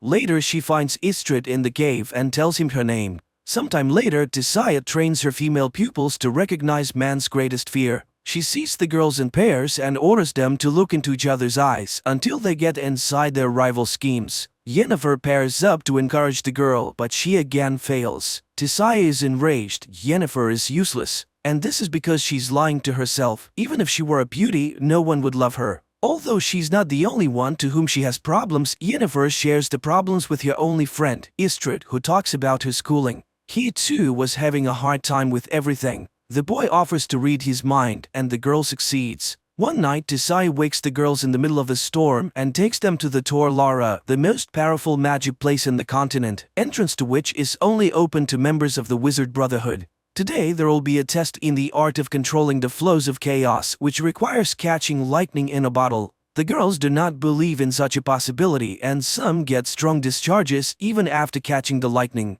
Yennefer's turn comes, and she reaches up with the bottle, but it is thrown back against the wall. Enraged, she directs her power at her more fortunate opponent, Tisaya, blocking her mental blow. Later she reprimands her apprentice she almost killed today, which means that her emotions can ruin her own. Tisaya cannot be sure that Yennefer will not go along with her feelings and harm his school, for she's to become a court sorceress, and the weak have no place near a ruler. The enchantress already doubts that there's anything in her that the wizarding chapter needs. Frustrated, Yennefer tells Istredd everything. But most importantly, the enchantress knows all about them and they won't be able to see each other again. The guy is willing to show her other, more ancient and powerful magic, but it is very dangerous. He shows her the skulls of the dead elves who built Aretuza. They were the first wizards of the continent, and they were the ones who built all the magical places. But humans came to the continent and slaughtered them. Istredd gives her a flower that can only grow where the elder blood rests and reads a spell, which by repeating it the girl opens a portal. The astonished wizard does not understand how she managed to do it the first time, and Yennefer confesses that her real father was a half-elf who died in the purge. It was his blood that made her ugly. The boy kisses Yennefer and confesses his love. Later she shows Tisai the flower. It turns out that this was her assignment, to get the plant by applying the skills of false emotion. Yennefer hopes to be elevated. The enchantress promises that she will soon hear a knock and know when it is time. Meanwhile, Istredd is also reporting to his mentor Stregobor about what he has learned about the girl. One night, Yennefer hears a knock at her neighbor's door and, taking the flower, goes after them. She peeks out as Tisaya turns the four of them into eels. The enchantress knows the girl is here and orders her to come out and push her former fellow students into the water. They are now the conduits of magic for Aretuza. Yennefer performs this and then sees many silhouettes of former schoolmates in the water. Time passes. Yennefer enjoys a love affair with Istredd, applying what she has learned to enhance the effect of intimacy. Thus, one day she created a whole crowd that watched her intimacy and then rewarded the lovers with applause. The guy is amazed at her imagination. What will she come up with next time? So the day of the final rite is approaching, after which they will be masters of their own destiny. Yennefer dreams of graduating from Aretuza and returning to her native Aedirn as a powerful sorceress to show her longtime abusers and her father what she's been able to achieve. In addition, all Aretuza graduates are perfected before being sent to the different kingdoms. All physical defects are removed, which awaits Yennefer as well. The wizard in charge shows her his work, the flawless beauty of the graduates, and promises her an equally wonderful result. He suggests making her color a noble but strong gray. Tisai, on the other hand, teaches her to look in the mirror and see what Yennefer herself wants. She orders the girl to close her eyes and imagine the most powerful woman in the world. Yennefer complies with the order but does not yet see the promised beauty. Meanwhile, the chapter of wizards gathers in Aretuza to decide where their graduates should go, for all kings need court wizards. Then it transpires that one of the leaders of the council, the wizard Stregobor, knows that Yennefer is a quarter elf, which means that she will not be accepted at Aretuza, where there is a prejudice against elves. The chapter vows to send Yennefer to Nilfgaard, which the aspiring enchanter does not like. She demands an audience with the chapter, but Tisai declares herself in charge of the distribution. Yennefer is beside herself. She has no intention of wasting her life serving the king of a small southern kingdom and a lover of women. The tutor reminds her of the elven blood, and the girl understands how Stregobor knew about it. The initiation ceremony begins, which Yennefer does not attend. Worried, Istredd finds her behind a letter to her father asking him to confirm that she's his own daughter. The boy does not believe that this letter can convince the chapter. But the girl simply does not know what to do, for even if Istredd disproves his words about her origins, no one will believe him anymore. The enchanter is frustrated. He didn't know why Stregobor needed this information, and she has already missed all the initiation spells. Istredd suggests that she should go with him, for he has been offered to become an explorer. They can travel the continent and discover the unknowable. But unexpectedly, the girl cruelly ridicules his plan. She's not going to dig through the dust of the ages at all, and these are his dreams and intentions, and her opinion, as always, he does not even ask. Istrid is shocked. Yennefer is not at all what he thought she was, and he expresses his opinion that she's angry because she missed her chance to find beauty. But a girl needs power, and she didn't experience so much hardship studying at the magic school for nothing. Yennefer runs to the enchanter, who is in charge of perfection, and demands to show her art. Not even the lack of a potion to dull the terrible pain that accompanies the transformation process stops her. As the magician begins the process, Yennefer asks for her eyes and the cut marks on her hands as a reminder of her former weakness, and the wizard informs her that every magic has a price. Having been reborn, she will not be able to walk. But the girl agrees to everything, even to the removal of her womb necessary for a complete transformation.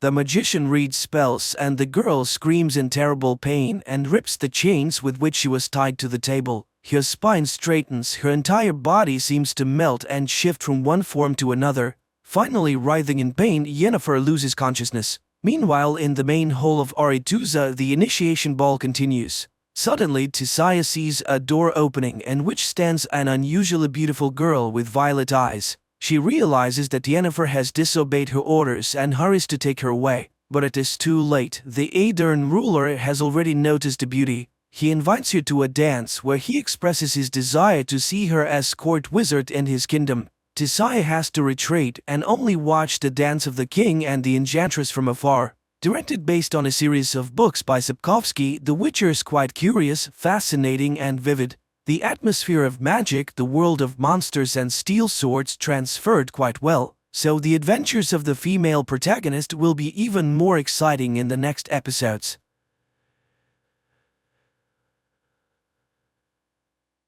Czech astrophysicist Jakob wakes up in his ship thousands of miles from Earth. His day starts with a call from the flight curator and close friend Peter. Today, the people of Earth want to communicate with the hero. The head of the Czech space program, Tuma, greets the brave pilot as he has been on a solo flight for 189 days already. The thing is, for 4 years, a mysterious cosmic phenomenon, which has been named Chopra's Cloud, has been observed from Earth. To study its origin and composition, Jakob was sent to Jupiter. In just a few days, he will be able to take samples, which may help unravel the mysteries of the universe.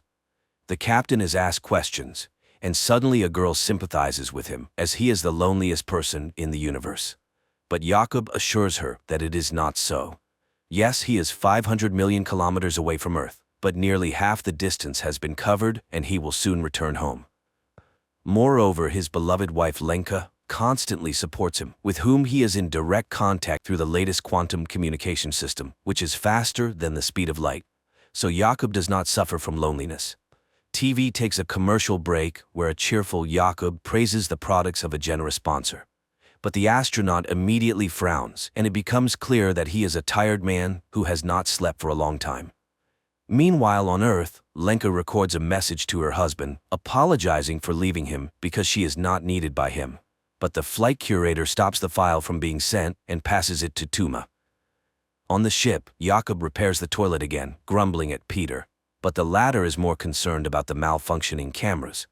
He also notices the astronaut's tired look and advises him to get some sleep. Jakob asks to contact Lenka because she somehow does not respond to his calls, and he promises to find out the reason. The man begins training when Tuma reviews his wife's message. The woman sincerely worries for the family and does not intend to pass this message to Jakob. Lenka is packing her things at this time and does not respond to her husband's messages. Distressed, Jakob drowns his sorrows in sweets and tries to sleep, watching the approaching Chopra's Cloud. At night, noises from the malfunctioning toilet keep him from sleeping. He gets up unrested and even more tired, and looking at himself in the mirror, suddenly notices strange movement under his skin and tentacles protrude from his mouth. Jakob is horrified, trying to pull something out of himself, and wakes up. He starts the day on the treadmill, then prepares to equip the apparatus for sample collection. Half of the ship's cameras are out of order, and no one understands why. The thought of Lenka, who still does not make contact, disturbs him. And one day Jakob suddenly hears an unfamiliar voice offering help, but Peter hears nothing of the sort. true, there is a chance that Jakob intercepted the transmission of the Korean mission, which started after the Czech one, but the language was not Korean at all. Later, the friend informs that Lenka went to her mother's, so she will contact her husband when she returns. Jakob calms down a bit and continues his work. He inspects the compartments and suddenly sees a huge hairy spider in one of them. He closes the doors to the compartment and contacts Peter. But precisely in this part of the station, the camera has long been broken and he can see nothing. Jakob opens the doors, but the spider has not gone anywhere. Moreover, it starts a conversation stating that it did not intend to scare the human. Then the astronaut locks himself in the airlock and informs Peter that he wants to decontaminate the ship. He gets into a spacesuit, says the password that triggers the system, and the surrounding space is filled with disinfecting foam, the color of which reminds him of a summer morning in the field where he and Lenka walked. But then the cleaning is over and Jakob emerges from the airlock. However, the spider hasn't gone anywhere. It informs him that the strange bath arranged for it by the human did not harm it and suggests removing the spacesuit. It is not dangerous. Jakob reaches out to it, but the spider dodges. Such is not the custom in its tribe, so it's better for the human not to do this. It is an explorer too who accidentally found Earth. It studied life on the planet for 3,158 years and even learned Earth's languages, but never understood the essence of the human soul. And when it met Jakob, it felt his loneliness and came here. Unable to accept what was happening, the astronaut hides in the sleeping compartment, but he immediately starts to vividly see and hear his wife. Jakob moves to the station's room, where Lenka appears before him again. It turns out the spider is broadcasting the human's memories because it is very interested in these strange feelings. And it wants to help him overcome emotional difficulties since his companion is leaving. Jakob tries to refuse the help, but the spider does not believe him. Meanwhile, on Earth, Lenka arrives at her mother's because she is pregnant and cannot be alone. Nearby is a boarding house where pregnant women live together, and she decides to stay there for a while. The mother does not understand her, as one cannot leave her husband right now. At the station, the spider asks the astronaut to give it some of his food, and he treats it to nut paste, the taste of which reminds it of its lost home. Its planet was destroyed by an enemy attack, and it fled and wandered through space for a long time. At this time on Earth, Tuma goes to Lenka. The woman is convinced that the wife cannot leave her husband right now. After all, she knew he was a very peculiar person. These qualities help him stay alone for many days, but Lenka is pregnant and suffers from loneliness. The spider tells the astronaut that Chopra's cloud consists of particles that contain wisdom. It cannot say how old it is, but everything has a beginning and an end, even the universe. The spider shows Jakob his first date with Lenka when she suggested they always follow each other, and he agreed. And he does not understand why make promises that you cannot keep, but Jakob has no answer. Later, he asks the spider to save some nut paste, and it reluctantly gives back the can. At this time on Earth, Lenka confesses to her mother that, although it is hard to raise a child alone, she is ready for it. And she will tell her daughter that she loved her father very much at first, but was mistaken. And at the station, Jakob suddenly wonders about the spider's name and suggests naming the creature Hanus. His father told him about a master who lived in ancient times, who created astronomical clocks, for which the king ordered him to be blinded. The spider agrees to accept this name. Later, the astronaut plays music from the opera Mermaid and explains what it is. The spider immediately demonstrates his date with his wife when she appeared before him in a Naiad costume, but the man does not want to remember this. At night, Jakob again has nightmares, this time related to his father, who was a communist and died because of his beliefs. But the spider comforts its friend. There is no need to worry about the past, as the universe is as it should be. Later, Hanus watches in surprise as Jakob exercises, and Jakob explains that humans must do this in space, otherwise their limbs could fail. Hanus doesn't understand why leave the home planet then. At this time, Tuma visits Lenka. The woman tries to reach out to the wife's feelings, but she does not want to return to the past. Then the head says she will not pass her message, and the whole point of the silence surrounding their talks is that inside they are together. Meanwhile, there are only 45 hours left to reach the cloud. And then Lenka's voice spreads through the station. Jakob rushes to the transmitter and sees his wife's face on the screen. They talk about the past and the future when he sees a glowing particle in front of him, which Hannes calls the beginning. Jakob tries to catch it in a jar, but the particle freely passes through all surfaces. Suddenly, the ship loses all communication, and then Chopra's particles start swirling everywhere. Hannes calms the human. The beginning will not harm him, so there is no need to fear. It is a regular repository that cannot be described in human language. And then it asks why the arrival of a child so upsets Lenka. Because her feelings smell of fear.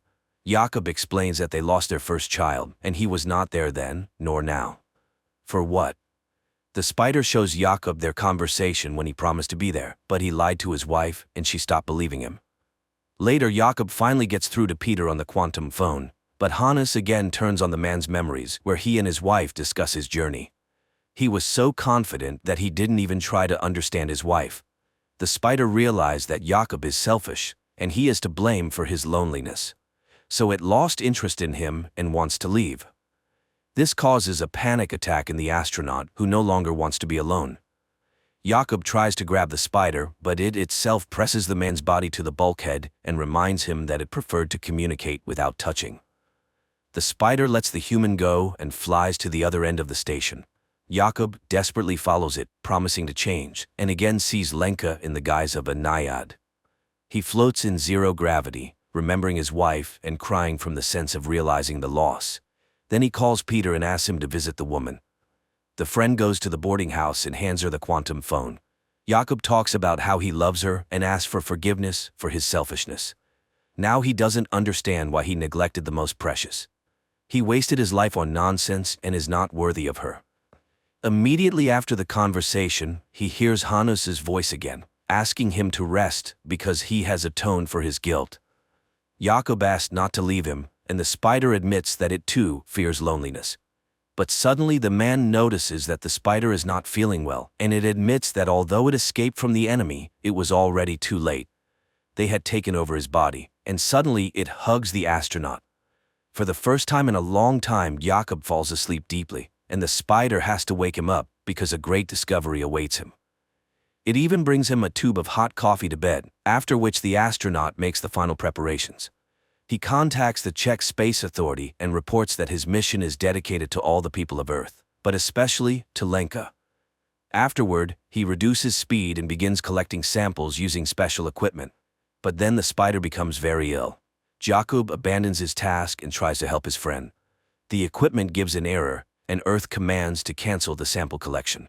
But Jakob hears nothing because he sees Hannes in open space.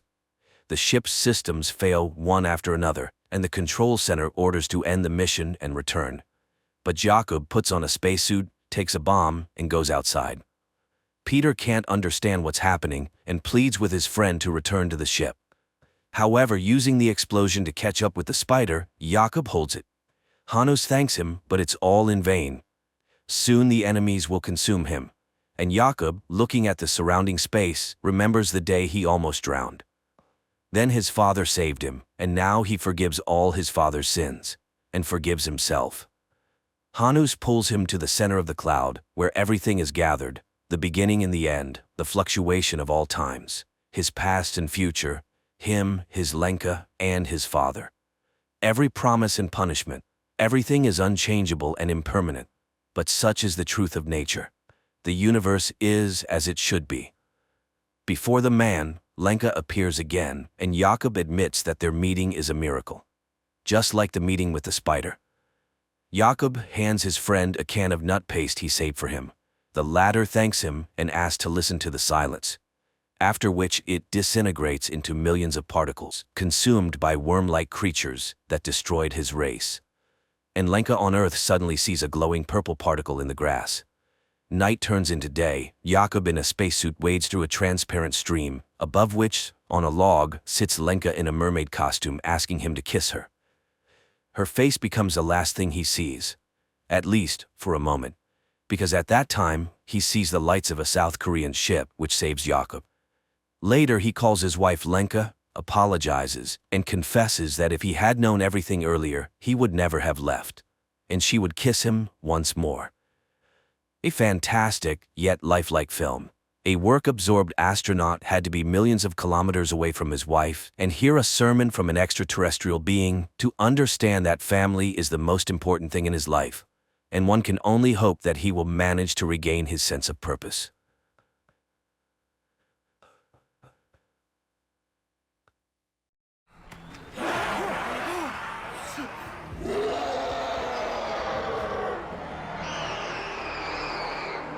The year is 4032. Most of humanity has mutated into new creatures called Abbeys. In the 21st century, Professor David Pilcher foresaw an unknown mutation in human DNA and built the town of Wayward Pines, which was meant to serve as an ark for the last surviving humans. The chosen ones, those who were destined to restore the human population, were frozen without their consent for 2,000 years. However, upon awakening, not everyone was pleased with life in a city surrounded by a tall fence with millions of monsters lurking outside. Dr. Theo Yedlin is on vacation at the beach. In a bar, he strikes up a conversation with a stranger who, at first glance, doesn't raise any suspicion. But the casual chat ends strangely. Yedlin wakes up several years later to find himself in the town of Wayward Pines. On his way to the hospital, accompanied by a group of strangers, Theo manages to escape. He seeks help at the first house he finds, hoping to call the police. But as he observes the strange behavior of the homeowners, Theo begins to doubt if he's doing the right thing. The police do respond to Yedlin's call, but instead of offering help, they return him to the hands of the strangers. They take Theo to the hospital, and after telling him a story about a government experiment, the people in black ask him to work for the good of society. The kidnappers ask Theo to save a patient who is extremely important to them. After examining the girl, Yedlin promises to do everything possible and instructs them to prepare the operating room while he assesses the seriousness of her injuries. Theo's patient turns out to be Kate. While the doctor operates on the girl, Carrie reports to Jason about losses within the ranks of the first generation. Looking at a photo of his rival, the dictator realizes that as long as Ben is free, their movement in the city are in danger. This is confirmed by Megan, who appears in the room. She reminds him of Pilcher's main rule: clear laws, strict punishment. Theo visits his patient, and she tries to tell him what's really going on. But Carrie doesn't allow the doctor to listen to Kate and instead urges him to take a break. While walking through the town, Theo witnesses soldiers separating a woman from her young son. The doctor tries to intervene but is once again prevented from understanding what's going on and is forced to walk away. However, later Yedlin does learn the woman's fate. She is brought to the central square along with others, accused of rebellion. Jason addresses the cheering crowd, assuring everyone that his cruelty is the path to humanity's salvation. After these words, he executes the woman without any explanation. Megan visits Kate in the hospital room and suggests they unite for the future of Wayward Pines. But Kate attacks her rival, armed with a scalpel. Kate confesses that she will never watch as dictators destroy the world. She raises the scalpel and ends her suffering. Mario brings Theo and other prisoners to the wall. He opens a passage and, after jamming the gas pedal with a rock, sends the vehicle into the lair of the Abbeys. The monsters notice the prey but run past, trying to climb over the fence. Members of the First Generation movement watch a motivational video left for them by Pilcher, followed by footage from surveillance cameras showing the Abbeys attempting to breach the wall. The creatures sacrifice themselves to create a ramp, allowing their comrades to infiltrate Wayward Pines. Jason realizes something is wrong and orders a squad to gather and check the situation in person. Meanwhile, the prisoners, led by Ben, try to escape from the vehicle, taking advantage of the fact that the monsters are ignoring them. Military vehicles approach the wall and soldiers open fire on the Abbeys. But despite this, some creatures manage to leap over the barrier and engage in open combat. The first to be injured is Carrie. An Abbey slashes open her stomach, and Jason is forced to leave his subordinates to take his companion to the hospital. Very soon, the leader regrets his decision to get rid of Theo. No one is capable of performing the complex surgery and saving the girl. Jason orders the doctor to be found, and several vehicles must drive beyond the wall. Without resisting, Theo jumps into one of them to avoid falling into the hands of the advancing mutants. The leader of the movement asks Yedlin to perform the operation, but Theo refuses to proceed without an explanation of what's going on. Jason is forced to strike a deal with the doctor, promising to return his wife and revealing that aside from Wayward Pines, there are no other humans. The rest of the planet is overrun by Abbeys. After the surgery, Carrie regains consciousness. Another problem for the town arises: depleted supplies. Jason asks CJ to prepare for the harvest, which is beyond the wall, but the town must prepare carefully for the encounter with the Abbeys. Theo has to come to terms with his new role. He is appointed the head and most likely the only doctor in Wayward Pines. The only thing he disagrees with is the portrait of Pilcher hanging on the wall of his new office. Megan gives a lecture for the teenagers, using an Abby body to show the mutants' weak points. One of the students admits he knows about the attempted breach, but Megan assures him that the only danger to the town is the rebels. Everything else is under control of the authorities. After examining one of the teenagers, Theo informs Jason of serious issues. Due to the food shortage, the health of the residents is at risk. However, the young dictator doesn't appreciate the doctor's tone or his attempts to change the order in Wayward Pines. CJ prepares a team for the harvest. He suggests using fire as protection against the Abbeys, and after a brief briefing, the vehicles drive beyond the wall to bring back the harvest and save the town. The monsters attack immediately as the harvesters appear, but CJ's plan works. The fire scares off the Abbeys, and the group has some time to gather food. One of the soldiers unexpectedly encounters Ben, but the young man refuses to help his old friend, fearing severe punishment for associating with a rebel. The loaded vehicles leave, and Ben doesn't manage to pass through the open gates. He then stands in front of the camera and addresses Jason, stating that all of the leader's actions are the wrong choice in tyranny. Rumors that Ben is still alive reach his mother. Teresa tries to find out details from the soldiers and persuade them to return for the boy, but no one wants to deal with the troublemakers. Ben continues to hide in the danger zone, hoping to return to Wayward Pines, but a pack of Abbeys attacks the boy, turning him into a hearty meal. Jason checks the cameras and notices that there are no Abbeys in any of the sectors. The leader celebrates, believing he has driven the monsters out and that the town is now completely safe. But it seems the mutants have a different opinion. Several soldiers are sent on a reconnaissance mission, but they spot nothing except a frightened deer. This pleases Jason greatly, as he is convinced the Abbeys have left, but Carrie sees an unpleasant side to this. If Ben isn't found, the leader will have to answer to the town for the death of one of the first generation. At night, voices are heard in Jason's house, and, loading his weapon, the young man goes downstairs.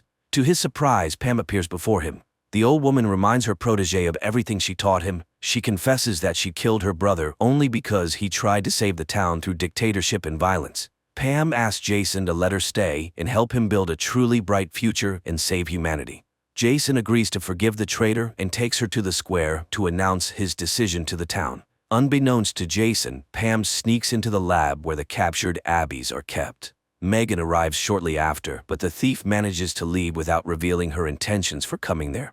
Back at home, Pam plans to use a drug she stole from the lab. Her plan is interrupted by Theo's arrival, but the nurse quickly directs him to the door to get what she came for in the hated town. Megan learns of the stolen drug, but it turns out it wasn't a medicine. Pam had taken a smallpox sample. Meanwhile, Pam attends a meeting in Jason's office. She unexpectedly kisses her protege in a way she never had before and joins the conversation.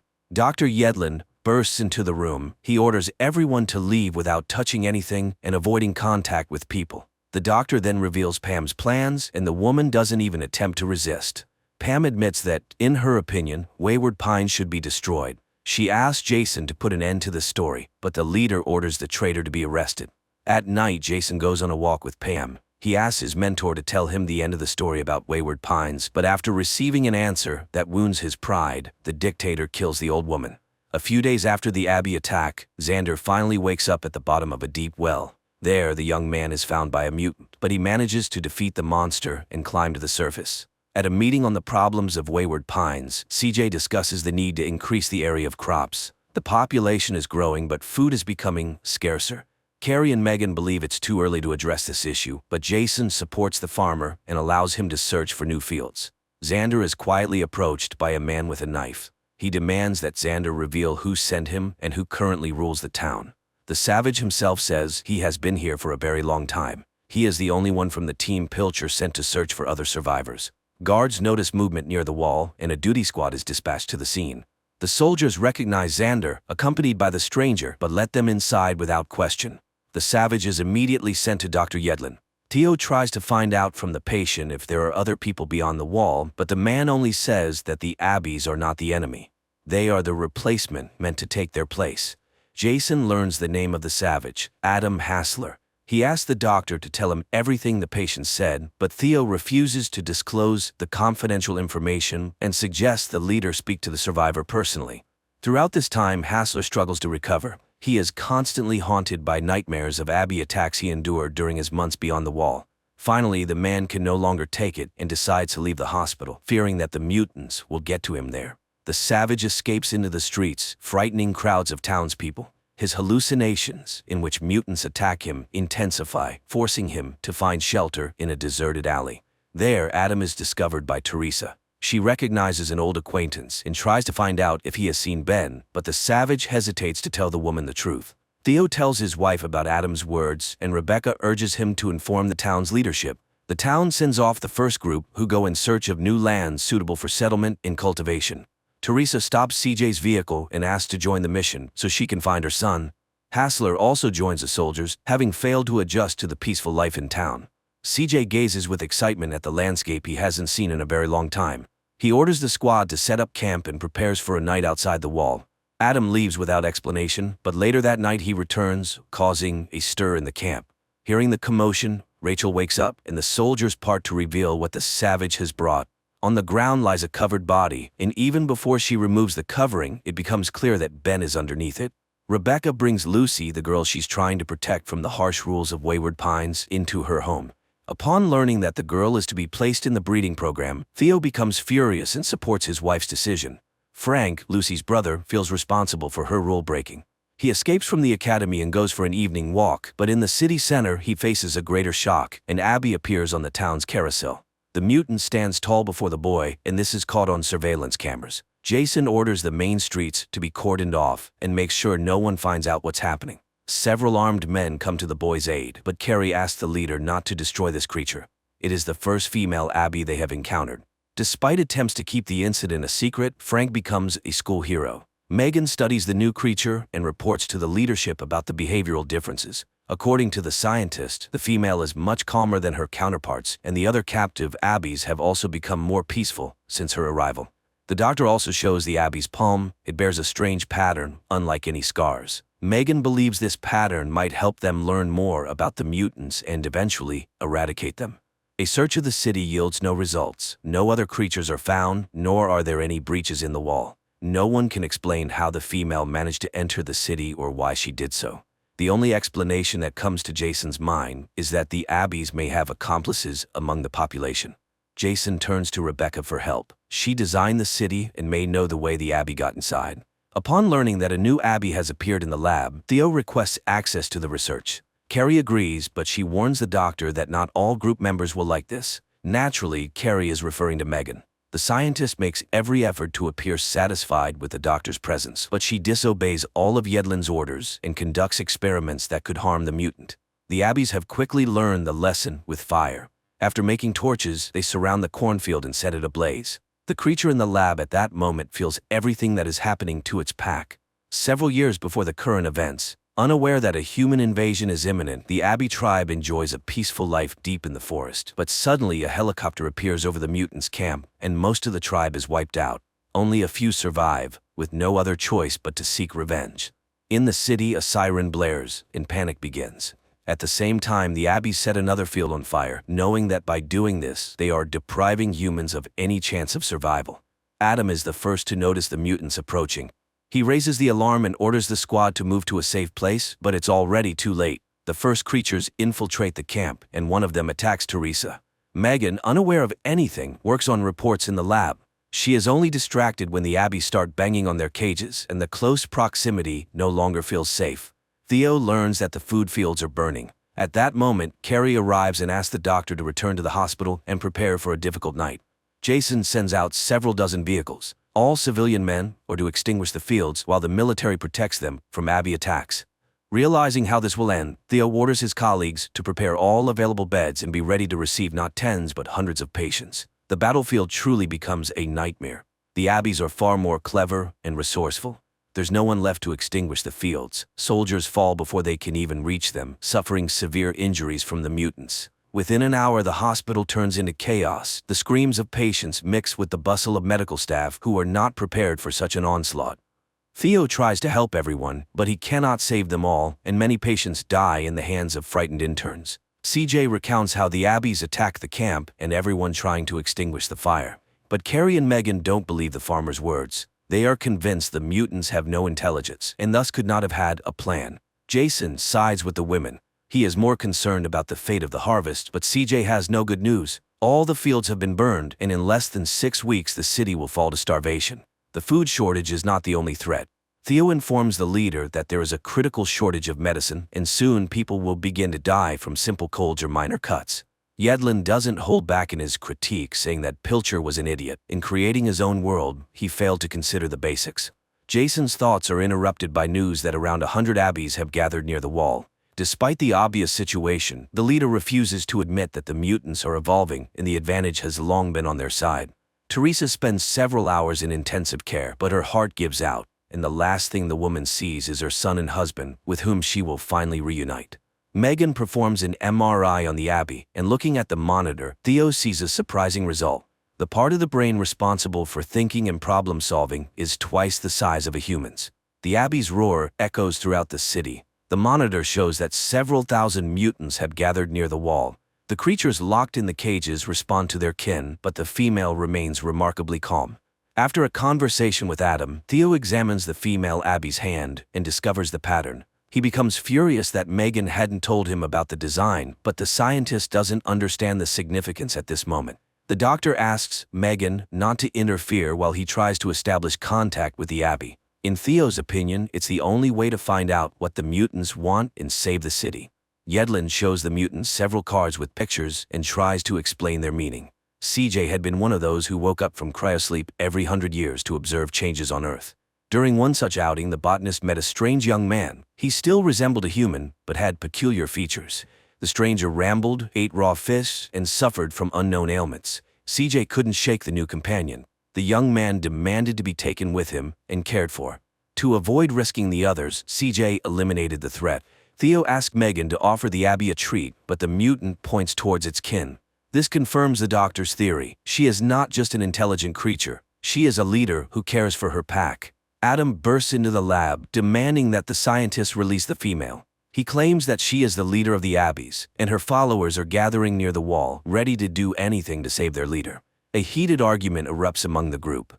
Megan is convinced that Adam is overestimating the importance of the mutant, while Theo believes the leader's presence could help them negotiate with the creatures and save the city. Memories take CJ back to the day he woke up and roused the others. Pilcher, the founder of the project, was confident that mutations had ended several hundred years ago and that they were now facing only an empty, uninhabited Earth. But the scientist was wrong.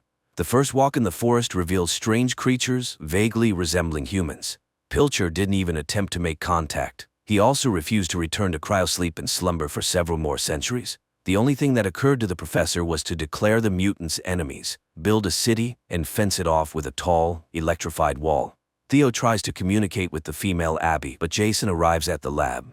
Like Megan and his predecessor, Pilcher, the leader of the first generation, refuses to seek a peaceful solution, convinced that the remaining humans will prevail against the thousands of creatures at the fence.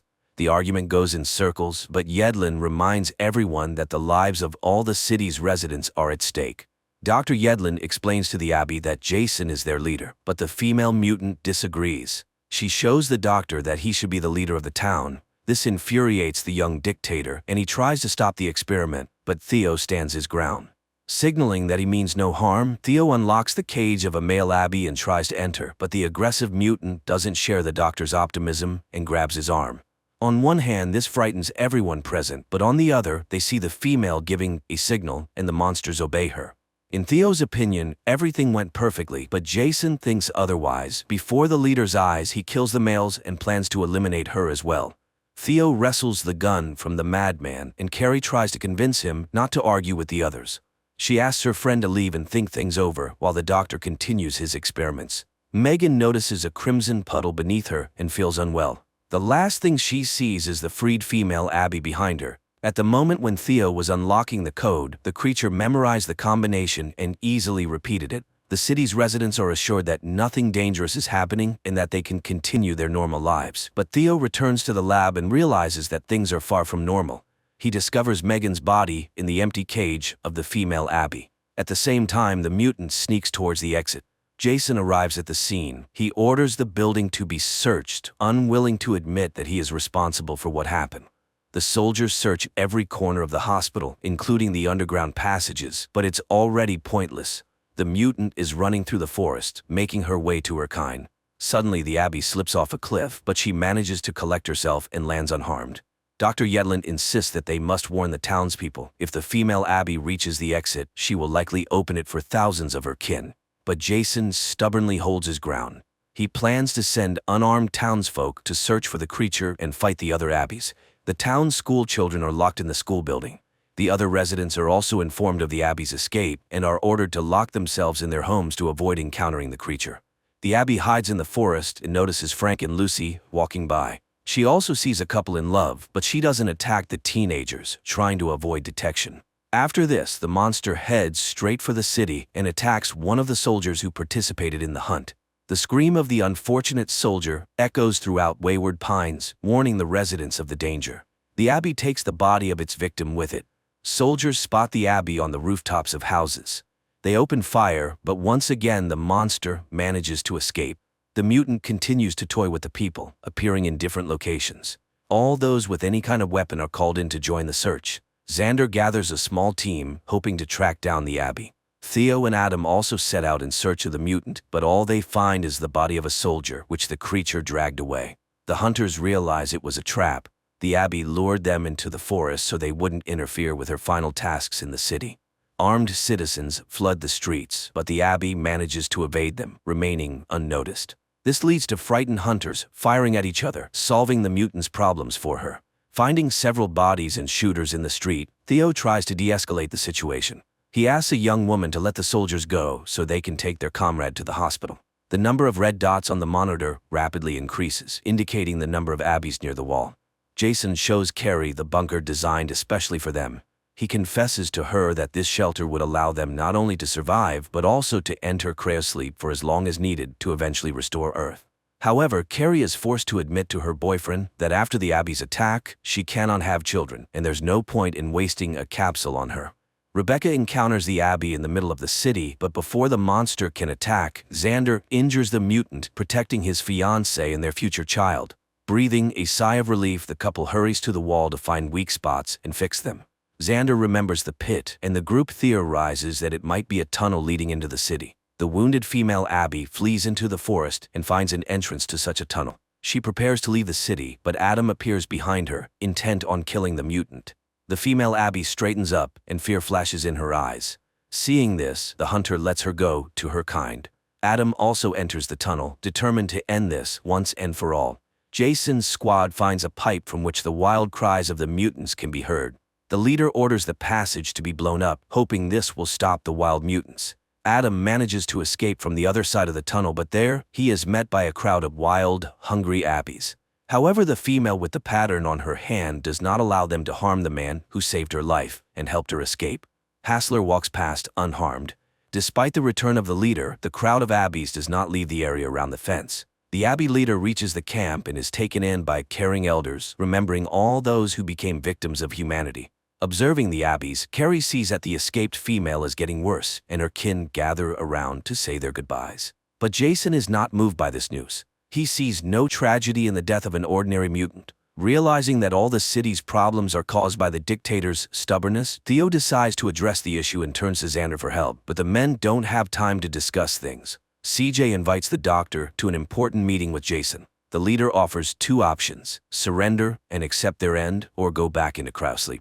The female Abby's condition worsens, but her kin don't abandon her. They treat her wound and do everything they can to keep their leader alive.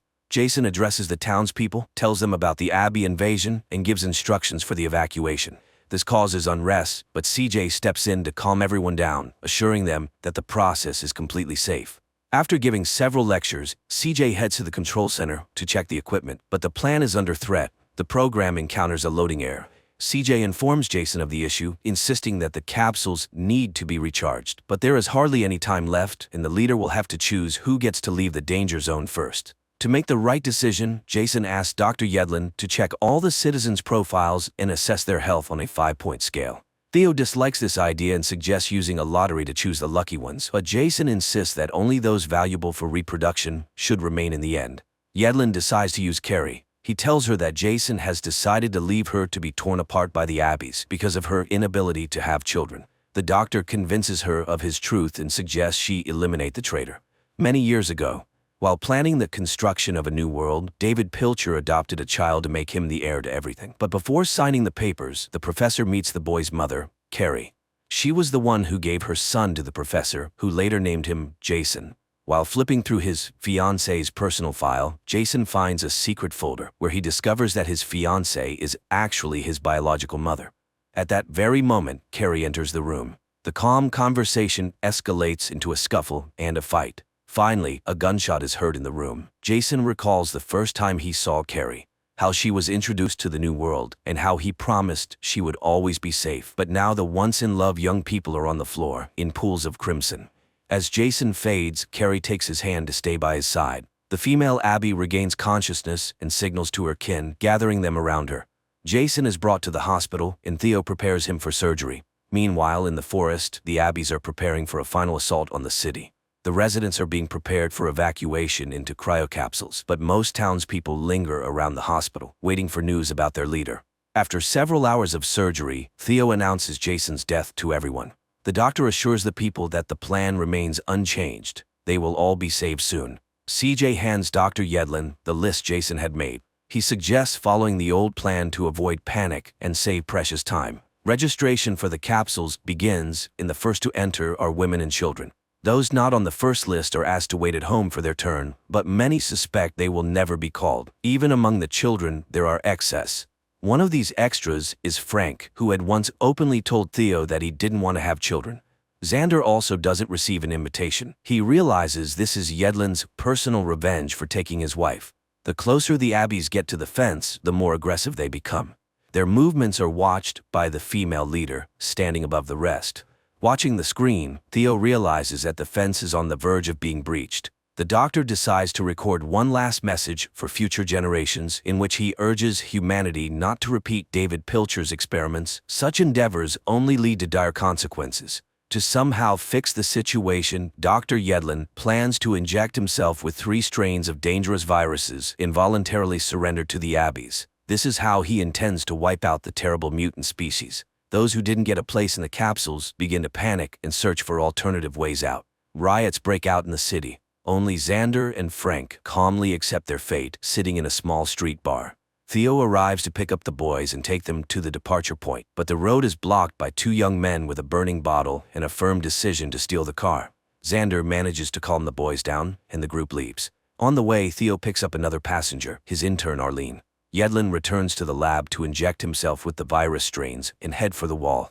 But there he is met by Carrie, who asks to take on this mission herself. After Jason's death and the news that he was her son, she no longer wants to run from her fate. Learning that she has already injected herself with the viruses, Theo agrees to leave with the others. As a parting gesture, he gives her one more vial, which will numb her pain during the encounter with the Abbeys. Before the capsules are launched, Theo wishes the travelers a safe journey. He admits that he doesn't know what awaits them in the future, but hopes it will be better than the present. People take their places as the city slowly comes to a standstill in the face of danger. CJ is supposed to be the last to take his place, but his capsule malfunctions and the man sees his wife, who has been dead for several hundred years. Nevertheless, CJ decides to stay behind, hoping that one day he can change the world. Carrie opens the wall and steps outside the city, into the land where the Abbeys will live for many centuries. And so the series ends.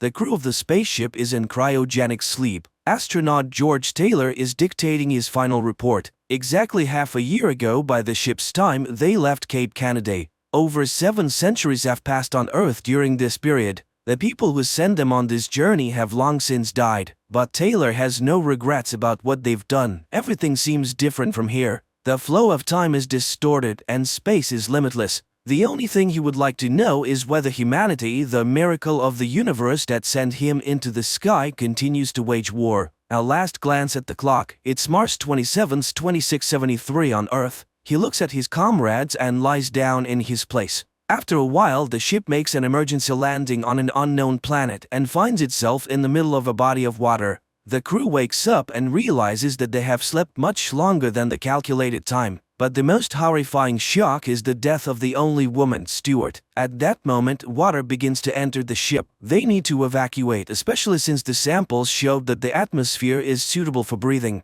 Looking at the ship's clock, which is frozen at Earth time, November 25, 3978, the crew abandons the sinking ship. Boarding a life raft, the humans sail to shore, marveling at the grandeur of the surrounding nature. There is no sign of intelligent life anywhere. Taylor reminds them that they are 320 light-years from Earth on an unknown planet in the constellation Orion. It is impossible to determine more precisely as no one has had time to look at the instrument readings. Upon landing on the shore, Taylor takes inventory of what they were able to salvage from the ship. A pistol, 20 rounds of ammunition, a first aid kit, and a 3-day supply of food and water. The only question now is how long is a day here? They are discussing the strange death of Stewart, apparently caused by depressurization. It seems they were flying for 18 months, while on Earth it has been about 2,000 years. There is no hope of returning, and time has erased everything they knew. Therefore, they need to start studying this planet. Analysis show that nothing can grow here as there is very little carbon dioxide. But there is nothing dangerous to human health either. They have 72 hours left until they run out of food. Landon sets up a small flag of the United States of America on the shore and the astronauts set off on their journey. The surroundings are strange and wild, bizarre rocks and lifeless canyons. The people almost get trapped under landslides several times. Thunderbolts light up the sky without bringing rain, and the sky itself is covered with clouds with no satellites or landmarks. One thing they know for sure, there's a time gap between them and Earth. Their loved ones died 20 centuries ago. Even if they returned, no one would remember them. Taylor urges his comrades on. Why did they embark on this flight? Was it for fame, new knowledge, or the opportunity to live longer? But now they have lived much longer than any other human on Earth. Only Taylor set out on this journey because he's a dreamer. He is confident that there must be something better than humans in the universe. At that moment, Dodge calls out to them. He has found life. A barely noticeable green shoot has sprouted from rocky desert. This means there are plants here and they need to find them. The group continues forward. Everywhere they look, they see unfriendly rocks, but ahead they see green bushes and some strange crosses that resemble scarecrows. After walking a little further, the astronauts are thrilled to finally see water ahead. The excited group quickly sheds their clothes and jumps in. After that, they swim towards the shore and notice human footprints on the sand. Suddenly, they see dark figures stealing their clothes. The men chase after the thieves, who leave behind obvious traces of their path such as broken clothing and scraps. Soon they come across their torn clothes and put on whatever remains. Finally, they reach a plain and see many people behaving quite strangely. They are silent and pay no attention to the astronauts, instead calmly gathering and eating different fruits. The Earthlings are puzzled as their fellow humans seem almost feral. Luckily, they are not cannibals. Suddenly, an ominous sound comes from the forest and the people start running. The astronauts try to understand what is happening and suddenly see armed riders. Shots are fired and then monkeys appear on the clearing, apparently hunting the humans. The Earthlings attempt to flee and in the heat of the chase they split up. Shots are heard from all directions and Dodge is killed. Taylor, along with others, runs towards the river, and just when it seems like he's about to make it, one of the monkeys shoots him in the neck, rendering him unconscious. The tied-up astronaut is thrown into a cell with other prisoners. He's surprised to see the monkeys taking pictures as if it's a souvenir. George is brought to a hospital where he's examined by scientist monkeys. They examine Taylor, who's wearing strange clothing. But two chimpanzees argue about the need to study the animal's brains, ignoring Taylor, who's still recovering from his throat wound and unable to speak. In the morning, Dr. Zyra does her rounds. She's intrigued by a strange animal she calls Bright Eyes because he pretends to talk in a hilariously convincing way. Taylor tries to demonstrate that he's intelligent and attempts to snatch the pencil from Zyra's hand. At that moment, Dr. Zaius enters. Zyra shows him the exceptional human, but Zaius is skeptical and sees him merely imitating. Zyra tries to draw attention to the human's uniqueness by highlighting his unconventional use of a blanket as clothing and his unusual hand movements. Perhaps he's intelligent. But Zaius is irritated, dismissing it all as cheap tricks. Humans are dangerous and must be destroyed. Later, they bring a female human as a gift and lock her in Taylor's cell. The next day, George and his companion are walking in the yard in a large cage. Zyra brings her fiancé, an archaeologist named Cornelius, to show him Taylor, but Cornelius sees nothing special about him. While the apes argue, George writes in the sand, but nobody pays attention to him. At that moment, Dr. Zaius arrives, annoyed at Zyra with her human again. Suddenly, a wild man attacks George and a fight breaks out. The guards drag Taylor away and Zaius sees the letters George wrote but quickly erases them. Zyra apologizes to Taylor, but he snatches the paper and pencil and writes his name on the piece of paper. Zyra is astonished and takes him home. Cornelius doesn't believe her stories. It's all just tricks. Humans can't write. They try to figure out where he learned it and Taylor writes the name of his school. The apes are shocked. Could he really be intelligent? The man explains that they came from another planet. Cornelius is puzzled, but flying is impossible. Then Taylor crafts a paper airplane. Afterwards, he asks to see the maps and explains where they landed and how they got there. Zyra and Cornelius argue fervently. She claims that humans are a mutation, the missing link between apes and monkeys, and it is quite possible that monkeys evolved from humans. Dr. Zaius, who enters the scene, discovers the paper airplane, crushes it, and orders the man to be taken to a cell. Taylor and Nova sleep in their cell when the arriving apes order Taylor to be prepared for a castration operation, but the man breaks free and runs out of the cell. He manages to hide in the ape temple but is noticed, and the man has to run through the ape city again. Taylor ends up in a museum where stuffed humans are exhibited. Shocked, he runs out into the street but gets caught in a net, where Zyra finds him. And then the voice returns to Taylor, shocking the apes. Later in the cell, Taylor tries to teach Nova how to speak, but the apes take the girl away and put her in the cell across from him. The man tells her about his life on Earth, but he didn't love anyone there. He wonders if Nova can love. The apes put a collar on him and take him to trial. A hearing is now taking place, and Zyra and Cornelius are ready to act as his attorneys. The judges are outraged. He has no rights because he's not an ape. But then what is he being tried for? The court gives a continuance to his lawyers, but Taylor intends to defend himself. A theologian scientist is called to testify, trying to prove the man's irrationality as he does not know the answers to the simplest questions. But Taylor cannot know them as he has not studied their culture. A person is prohibited from speaking, so he writes his statement and submits it to the court. Cornelius reads that Taylor is a space explorer and arrived from another planet, but the apes do not believe him. They demand to bring the people captured with him. And Taylor sees Landon, but he does not recognize his friend, and the scar is found on his head. George realizes that Dr. Zaius destroyed the man's brain. George is dragged back to the court.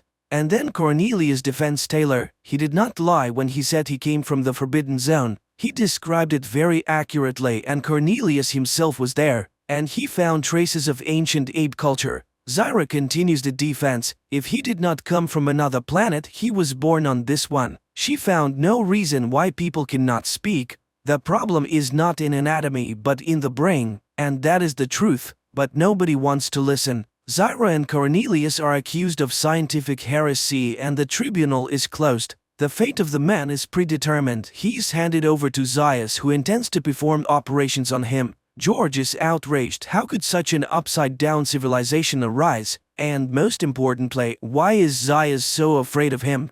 Zyra cannot accept this and organizes the escape of Taylor and Nova. Outside the city, Cornelius meets them with horses and supplies. He suggests returning to the spacecraft landing site. A small caravan sets off and reaches the river. If they follow it, they will reach the sea. Soon they reach the place where Cornelius was excavating. He's ready to take the man to the cave. And then Zyra sees the pursuit. Dr. Zaius, who caught up with the fugitives, is in for an unpleasant surprise. Taylor is armed. The Earthling offers a compromise to the doctor. If Cornelius can prove that their culture is not the oldest and originated from humans, he will leave them alone. Everyone goes into the cave. While Cornelius shows off his findings, Taylor discovers spare parts of a human, a dental plate, glasses, and a heart valve. But the main discovery is a human doll that says the word mama. Zayas tries to find a reasonable explanation when gunshots are heard outside. Everyone rushes to the exit. It's the makeshift doctors who, unable to keep their words, have attacked the fugitives' escorts.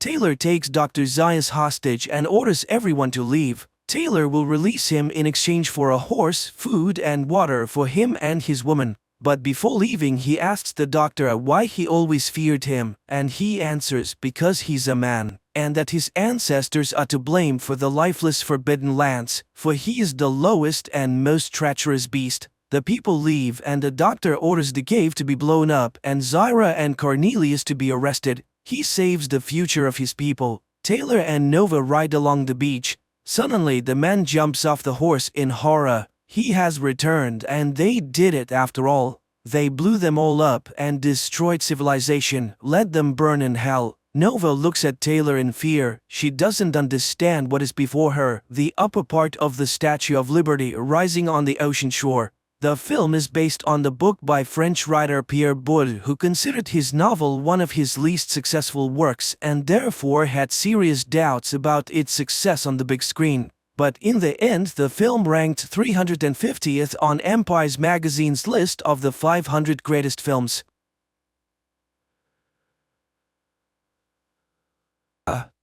After the alien invasion, humanity is forced to hide in underground bunkers. The world leaders of Earth are desperately trying to keep people underground. But there is a soldier who kills one of the enemies and discovers a terrible truth.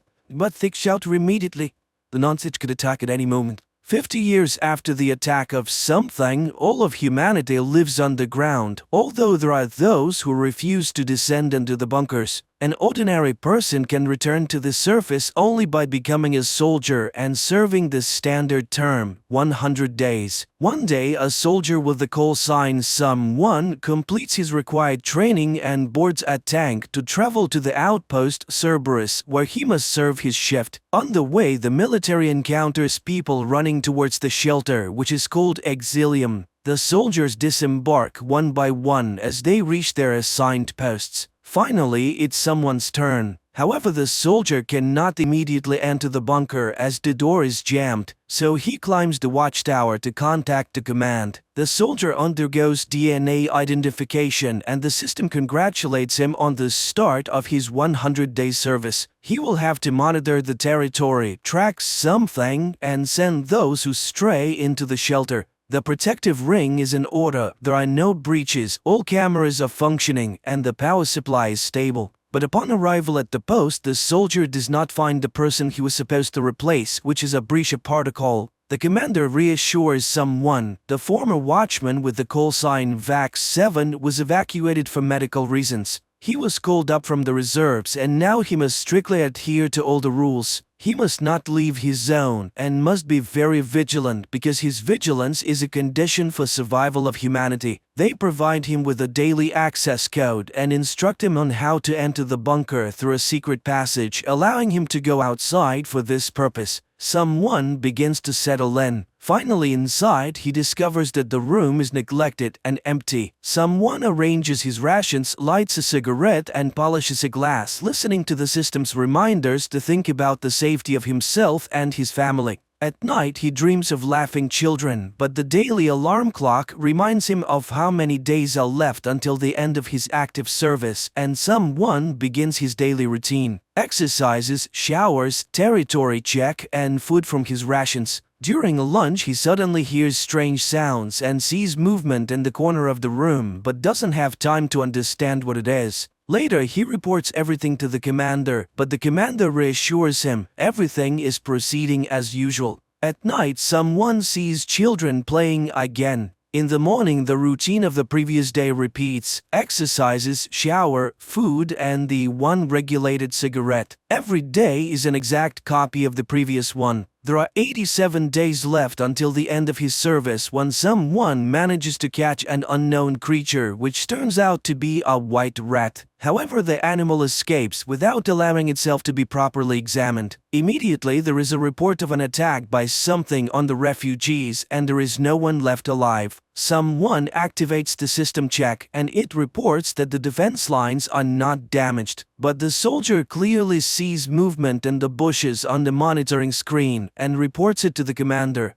The commander dismisses any intrusion and asks not to worry. There are 71 days left until the end of the term. The rat that someone named Doctor is no longer afraid of humans and he feeds it. One day there is an alert about a malfunction in one of the cameras and the soldier goes outside to perform technical maintenance on the security system. He surveys the outpost's territory, fixes the camera and finds a dead bird hanging from a tree with a token bearing his predecessor's number. Right away, the system alerts him to toxic emissions and the soldier heads towards the bunker. Upon returning to the bunker, he reports everything that happened at the post, including the discovery of the token, to the commander. But all his concerns are quickly dismissed. The commander assures him that Vax 7 simply fell ill and is now in the bunker, recovering. The commander's overly cheerful tone makes him doubt even more. There are 65 days left. The United Nations warns of danger, urging people not to stay on the surface as resistance against something is futile. One day someone goes out onto the territory once again, and after a warning about toxic emissions, he notices an unfamiliar creature in the depths of the forest that quickly escapes from him. He reports it again, but the defense ring is intact and there is no cause for alarm. Someone decides to investigate the bunker and finds a blood stain on the wall, leading him to suspect that Vax 7 may have shot himself and was never evacuated. The soldier tries to access the video camera recordings from the closet where it happened, but the system denies him access. So someone decides to break into the locker belonging to Vax 7 and discovers a sketchbook and a radio receiver. Among the drawings, he finds a sketch of his own post, Cerberus, and a neighboring post, Graham, sparking his interest. There are 54 days left until the end of his term. Someone increasingly thinks about the neighboring post and one day decides to go to Graham to try to establish contact. However, he finds that he cannot cross the perimeter because an implant in his leg activates pain with any attempt to leave the ring. The audio commands insistently urge him to return to Cerberus. He decides to take a step back and climb a tree, hoping to establish contact by waving his hand and shouting to Graham, but he receives no response. Returning to his post, he reviews the archive files and suddenly he discovers some creature on the internal camera and the electricity goes out. Behind him, the soldier distinctly feels someone's movement, even though the equipment insists that there is no intrusion. Someone rushes outside and even shoots at the bushes, scaring off a bird. He reports the malfunction to the commander, who promises to send a repairman and reminds him of his duty, especially with only 40 days left. Someone tries once again to access the archive but finds it impossible as the data has been lost due to an electrical surge. The next day starts as usual, but suddenly the soldier feels unwell. He takes medication and accidentally cuts his finger when he suddenly hears a cheerful children's song coming from the predecessor's closet. It turns out that Vax 7's radio is turned on and the neighbor from Graham Post is calling out to his old acquaintance. He quickly realizes that it's a different person and cuts the conversation short, despite pleas to talk to him. The electricity surges again and the soldier reminds about the specialist. The commander then tells him about an attack on a post where no one survived, so reaching distant outposts is very risky. Several more days pass. Someone starts going outside more often, and one day he discovers a woman and a child hiding from him in a cave. He tries to convince them to come down to the bunker, but the two of them run away, seemingly more afraid of him than of something. Returning inside, he hears a warning about several lost individuals in danger. However, now the soldier is not sure if they want to be saved. He talks to the rat more and more, telling it about the children in his dreams. It turns out that the ability to dream has become a thing of the past, but he has suddenly acquired it. This is seen as a sign of a mental illness. Someone keeps trying to contact his neighbor, but there is no response. One night, the soldier ventures out into the territory and kills a huge deer, which he dissects and eagerly consumes. He behaves more and more like a wild man, shooting at targets and walking without his helmet. One day he makes another attempt to contact Graham, sending a signal with a mirror, but still receives no response, which infuriates him. On his way back, he enters a zone of toxic emissions and almost loses consciousness. In a semi-delirious state, he sees the strange creature again, which runs away from him. Regaining his senses, he tries to convey to his neighbor his belief that Vax 7 is likely being held in the forest, but Graham remains silent. There are 14 days left until the end of his shift when a repairman finally arrives at the post. He reports on a recent attack and the deaths of many people. The man is displeased, sensing the presence of the rat. He explains that the soldier's predecessor was friends with the rat, considering it the height of foolishness. The technician dispels someone's fears, explaining that the shadow on the wall is himself due to a system glitch. Strangely, the cameras in the defense ring are turned off, even though the soldier checked them just now. Then the rat climbs onto the table, and upon seeing it, the repairman forcefully shoves it away. The soldier rushes to the motionless rat and pleads with it not to die, which infuriates the repairman even further.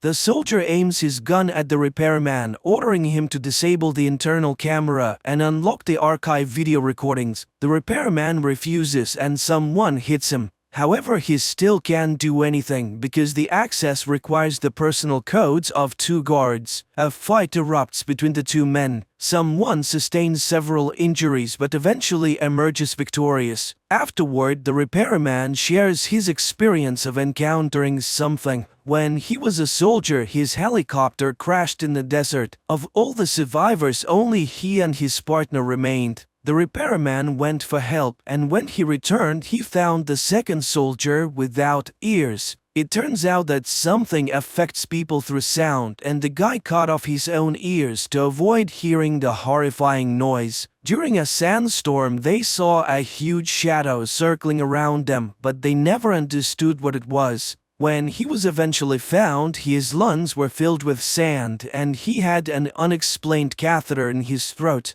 The soldier locks the repairman in the bunker, tends to his wounds, and reports to the commander that everything is in order. Afterward, he figures out that he can access his predecessor's information through his radio. Finally, he manages to open the archive footage, which makes it clear that Vax 7 did indeed go insane due to exhaustion and stress. Someone shares this information with his neighbor. The soldier is overwhelmed with conspiracy theories. He is convinced that the leadership is deceiving the common people by inventing something, as no one has actually seen it. The mission to send people underground is a ploy to restrict the consumption of dwindling natural resources while the rich and powerful enjoy the leftovers. He requests a meeting with his neighbor, who reluctantly agrees. There are 7 days left when, upon hearing another system announcement about something attacking, someone flies into a rage and smashes the alarm with the jar into which the rat has just climbed.